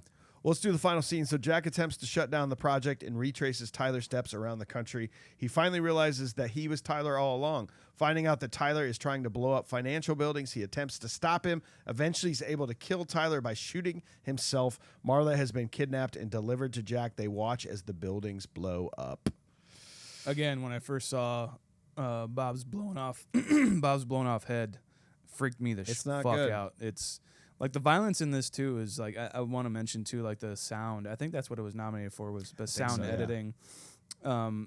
The sound of like punches and like the just like flesh slapping together, you know, is so real to me. And like even like all the contact of like fists hitting people looks really real. Yeah. It sounds how it looks, where it is just hot, sweaty hits, Blunt, just ugly. blunt. Yeah, just like that. It's got that like there's like this snap to it.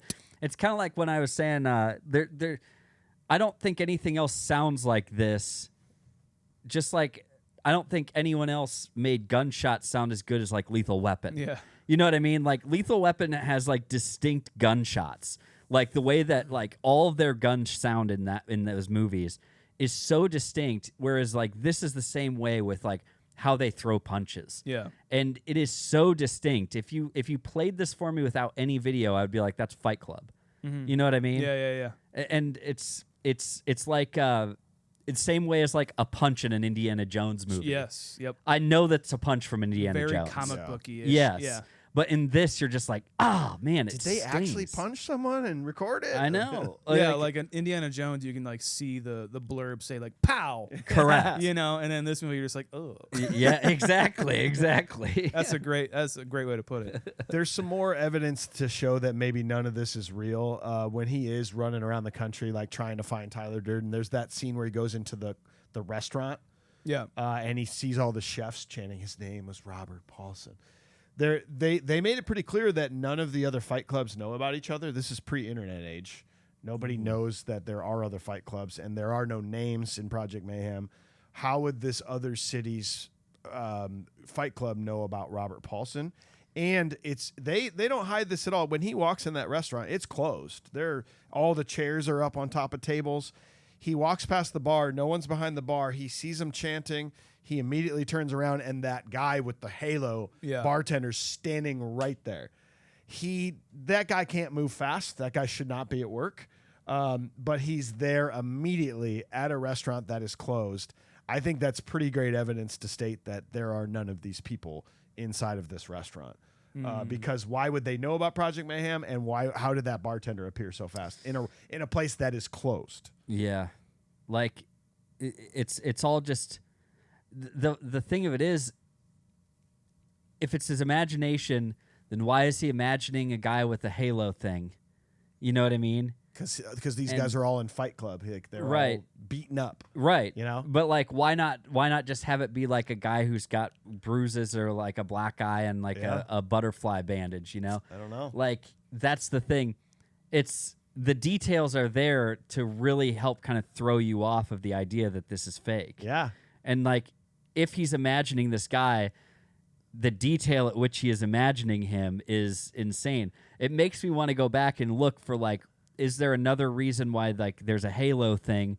Is it because of like when Bob's head got shot or something? You know what I mean? Like, well, and Bob usually and those Tyler, are for like a neck injury. But yeah, like, Bob and Tyler were both shot. They're in the exact same way.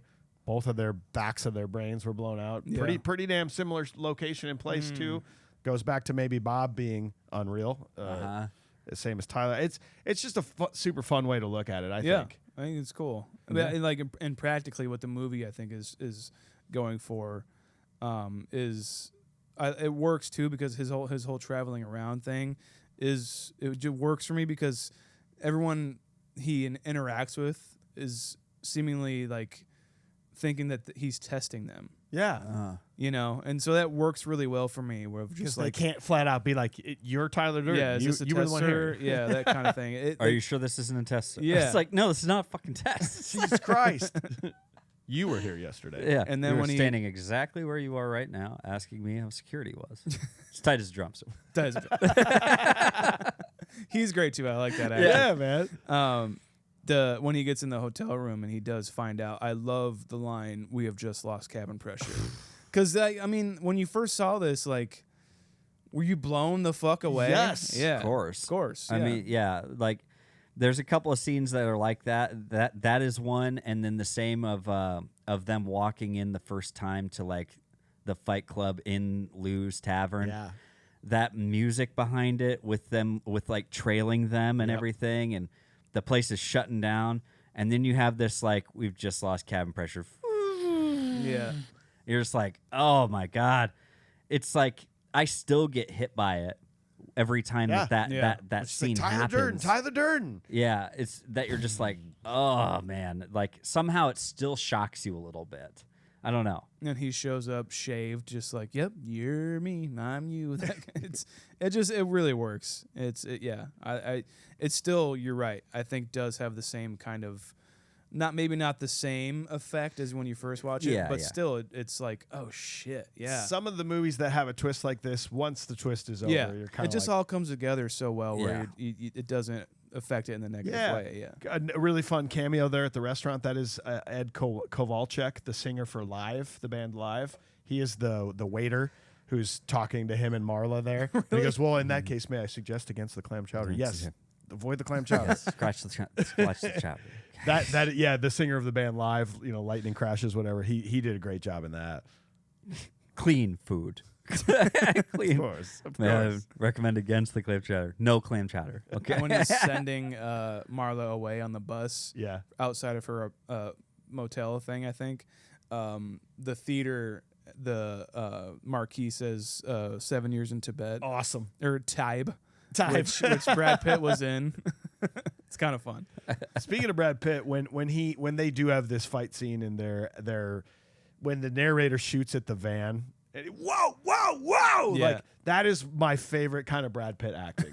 When it's the over the top. You just shot a gun at a van that's loaded with 50 gallons of nitroglycerin. Like that, Your imaginary friend. And your imaginary friend. That I love that shit. And then now that we know that he's not real, the juxtaposition of Brad Pitt throwing him down the stairs, but he's not there. Yeah. Like those cutaways are brilliant. I like the music in this scene too. Yeah. It's very like shining almost. Yeah. The camera, the kind of cut back and forth of the camera, like the security footage and stuff of, like, it makes me wonder. It definitely makes me wonder somewhat of how they did it. Like, how do they do it? But at the same time, it makes me more wonder, like, how did he do that to himself? Yeah. That's what it really gets me. Like, how does he do that to himself? Like the dragging along. Oh God. That looks too clean. Yeah. Of like him, like, sure, you could just, well, he's just pushing himself with his feet, but Yeah. it's like, no, he's going way faster than his feet allow in Your the scene. butt would Obviously, stop there's like you, yeah, obviously that's like cool. They're probably pulling him with a string or whatever in the movie, for the movie's sake. But in the end, you're just like, God, it looks really crazy. And Yeah. Stuntman of the Year, the guy that threw himself down a flight of stairs. It looks Didn't so roll good. downstairs, jumped downstairs. Underrated stunt. Oh, So good. God. Can you imagine psyching yourself up for that? Fuck. Nah. I mean, like in The Shining too. I just mentioned like that stair fall is fucking brutal. Oh, Yeah. A couple porn names. Nick Mad said Tight Club, Yep. and Gleamer said Bite Chub. Ah. I think those were the only two that I could think of. Okay. Porn parodies. Light chub. Yeah, I was gonna say light sub, like submission. yeah, oh, yeah. You know, Cool. I like that. All right. submissive kind of. I am excited for you guys to watch the end of this movie, though, because I had never noticed it, but because Jack lost his pants, they were going to cut his balls off. That final shot when Marla is there and the buildings blow up, like I was telling you earlier, it looks like he's wearing a dress. Mm-hmm. Did you ever pick up on that at all, or was it just you hearing the greatest ending song of all time, almost, Yeah. with the buildings blowing up in the background? Yeah, not quite to the level of In the City, but almost. That was the first time that popped in my head. I'm like, almost. Is it okay? I was like, nah, not quite. Good, I'm Almost. glad. Yeah, it's iconic. It's a great shot. It's one of those things that I didn't really think about it in that way, but I understand now what you're saying. The same thing with like the obsession with like cutting people's balls off. Yeah. Right? Like him getting This is his an own. obsession over the- They do it to the guy at the restaurant thing Oh wow. too, with Okay. testicular cancer a lot of referencing. balls getting cut off. Like, man, it's such a, there's something there, like Yep. there's these things are reoccurring for a reason. Yep. You know what I mean? These themes. And yeah, like I always thought of it this way more so actually, Mike, was not that he's wearing a dress, but that he's wearing like a hospital gown. There you go. Could be too. That was what always kind of went into my head Yeah. of him at the end. Oh, okay. Did it ever bother you about the gunshot to the mouth? Like, Yes. that always bothered me quite a bit. Like, Without a that's not doubt. something that you can just be like, no, I'll be okay. Look at some gauze. It's like okay, wait a second. Well, why does it go through that side for you, but then like The back. it's the back of Tyler's head, and those are the things that bug me. Aside from the fact of him just blowing out the side of his cheek, because Well, that's essentially what it is, right? It's like back here or Yeah. something. Like you're We're still gonna have some problems. you're doing damage here. Like. And he plays it off like, no, actually, I think I'm okay. So, and that's where this new explanation for me rings a little bit truer, is that none of this is actually happening. Yeah. This is literally just him fighting for survival in his head. So You met me at a very strange time in my life.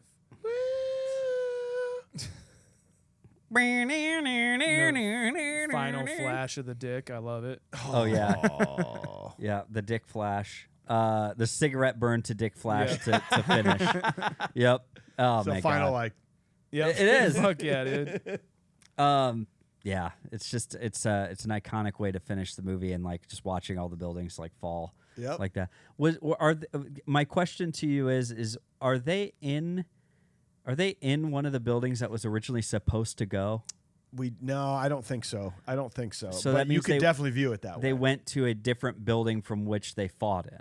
Yes, because he goes from that building to a different one, and when he like shoots out the door, Yep. Okay. he goes there. Oh, that's right. Okay. Yeah. Yes.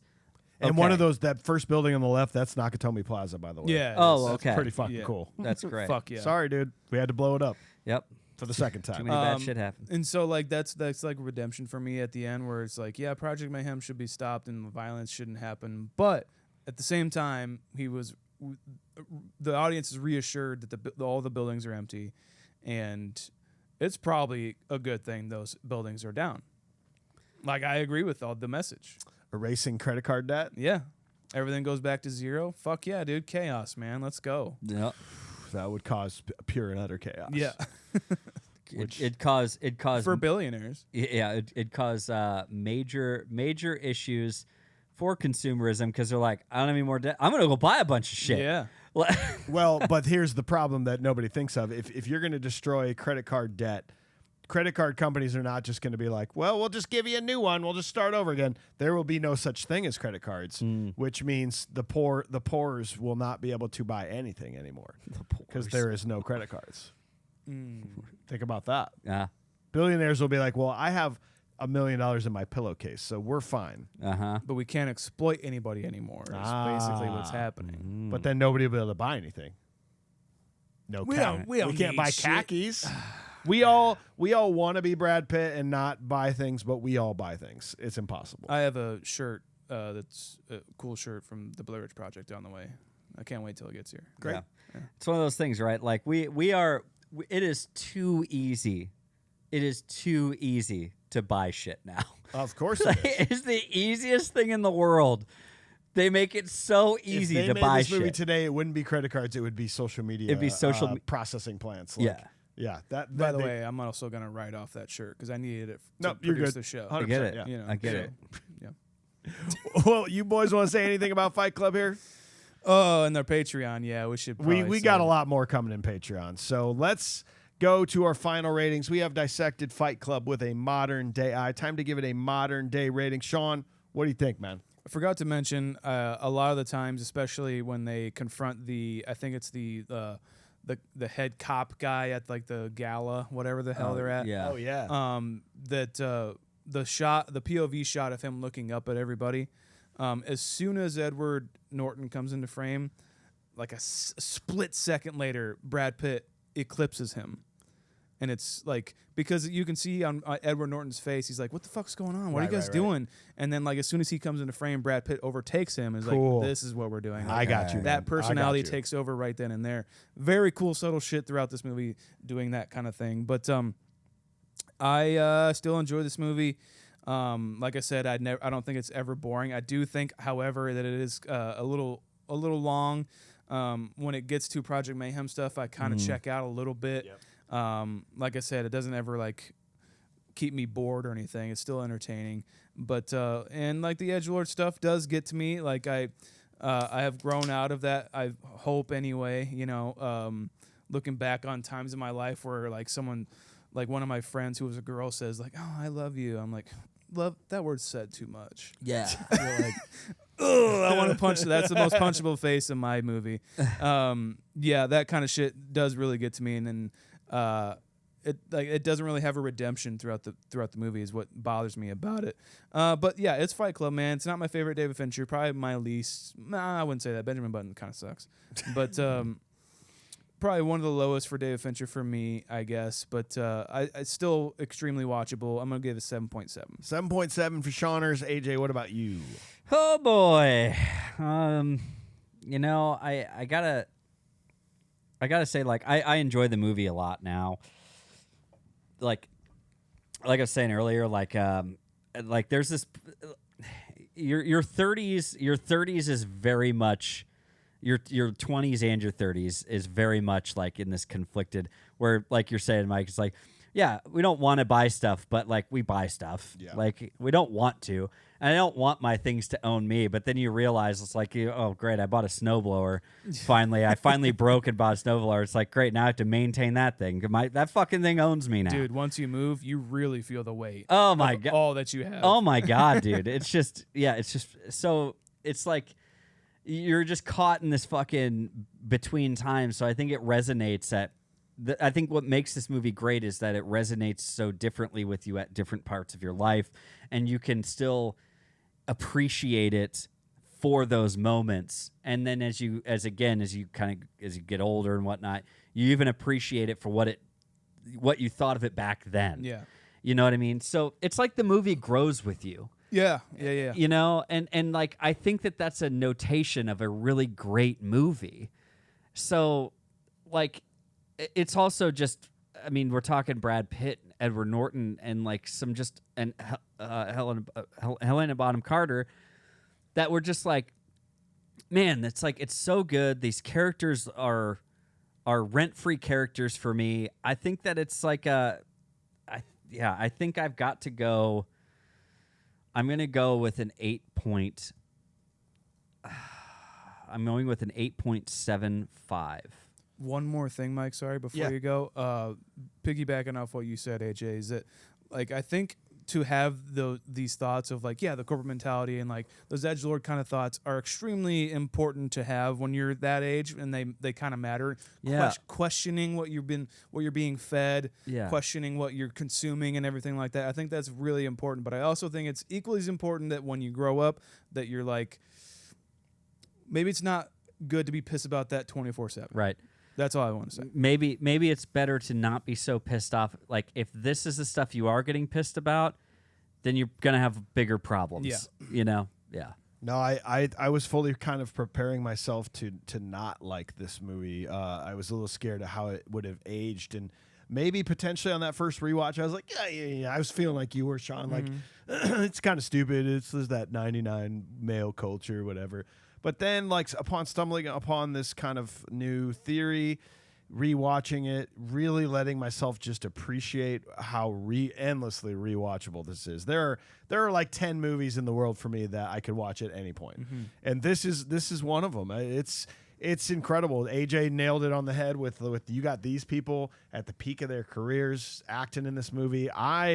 I'm going to put it really high up here, boys. I'm going to give it a 9.01. Damn. Wow. Nick Mad says it's been over 2 decades since Fight Club first asked us to not talk about it, and I'd argue rewatching it provides a completely different experience when you're aware of the true ending. And yet it's still a masterful blend of dark humor and social satire. This film will challenge you to take a good long look at yourself in the mirror while simultaneously questioning why even own a mirror in the first place.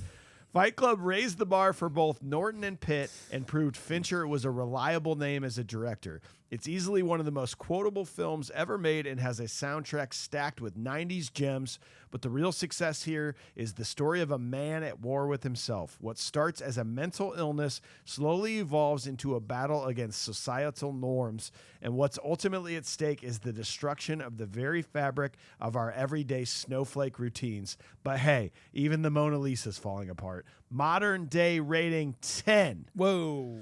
Boys, that takes us to an 8.87 on our grand scheme of movies. Wow. And if you're looking at the whole list, an 8.87 is going to put it all alone at the 15th spot. We think that Goonies, Heat, and Snatch are better movies, but this is slightly better than Reservoir Dogs, Shaun of the Dead, and Dumb and Dumber is how we feel about it. Okay. Sometimes I like when we even itself out. Like, Sean, maybe we're feeling you're a little bit low. Maybe we're feeling Nick Mad's a little bit high, but that's where we all come together in this. Every time I'm high, there's usually someone low. I'm like, oh, you know what? That actually kind of works. Well, we hope you enjoyed the episode. Thanks for being here. Tune in next week. Inner Space, followed by A League of Their Own. And if you're new to the podcast, go back this time last year. Election. That was a fun one. Oh, man. See, that was a 7.8 for me, and I'm like, this movie can't be better than Election. Also 99, by the way. Well, thanks to Upload Media Group here in Cedar Rapids. Learn more at uploadmediagroup.com and check out our network at cloud10.fm. We'll see you next Thursday, boys and girls. Next Thursday, we'll see you. Thank you so much. Okay, goodbye. To Love it. you. Thanks again for listening, guys. We really appreciate it. Make sure you're checking us out on YouTube here in the studio, hanging out with us live and in person in the studs. Check us out on social media. Search for Confused Breakfast at Confused Breakfast anywhere on social media. And please leave us a review. 5 stars on any platform that you're listening on. Write us a comment on Spotify. or on Apple Podcasts, write us a review. We love to read them. Go to confusedbreakfast.com as well to see the merch that we have. You can see the shirts. We have new shirts up there. It's awesome. I believe it. You can go to confusedbreakfast.com as well to see the ratings of the movies that we have covered. You can see AJ's ratings. You can see Mike's ratings. And you can see my ratings and the show's ratings overall. Goodbye. I love you. Thanks to Brian on the controls here at Upload Media Group. Learn more at uploadmediagroup.com and learn more about our network Cloud 10 at cloud10.fm. We love you so much. Go on to the next video.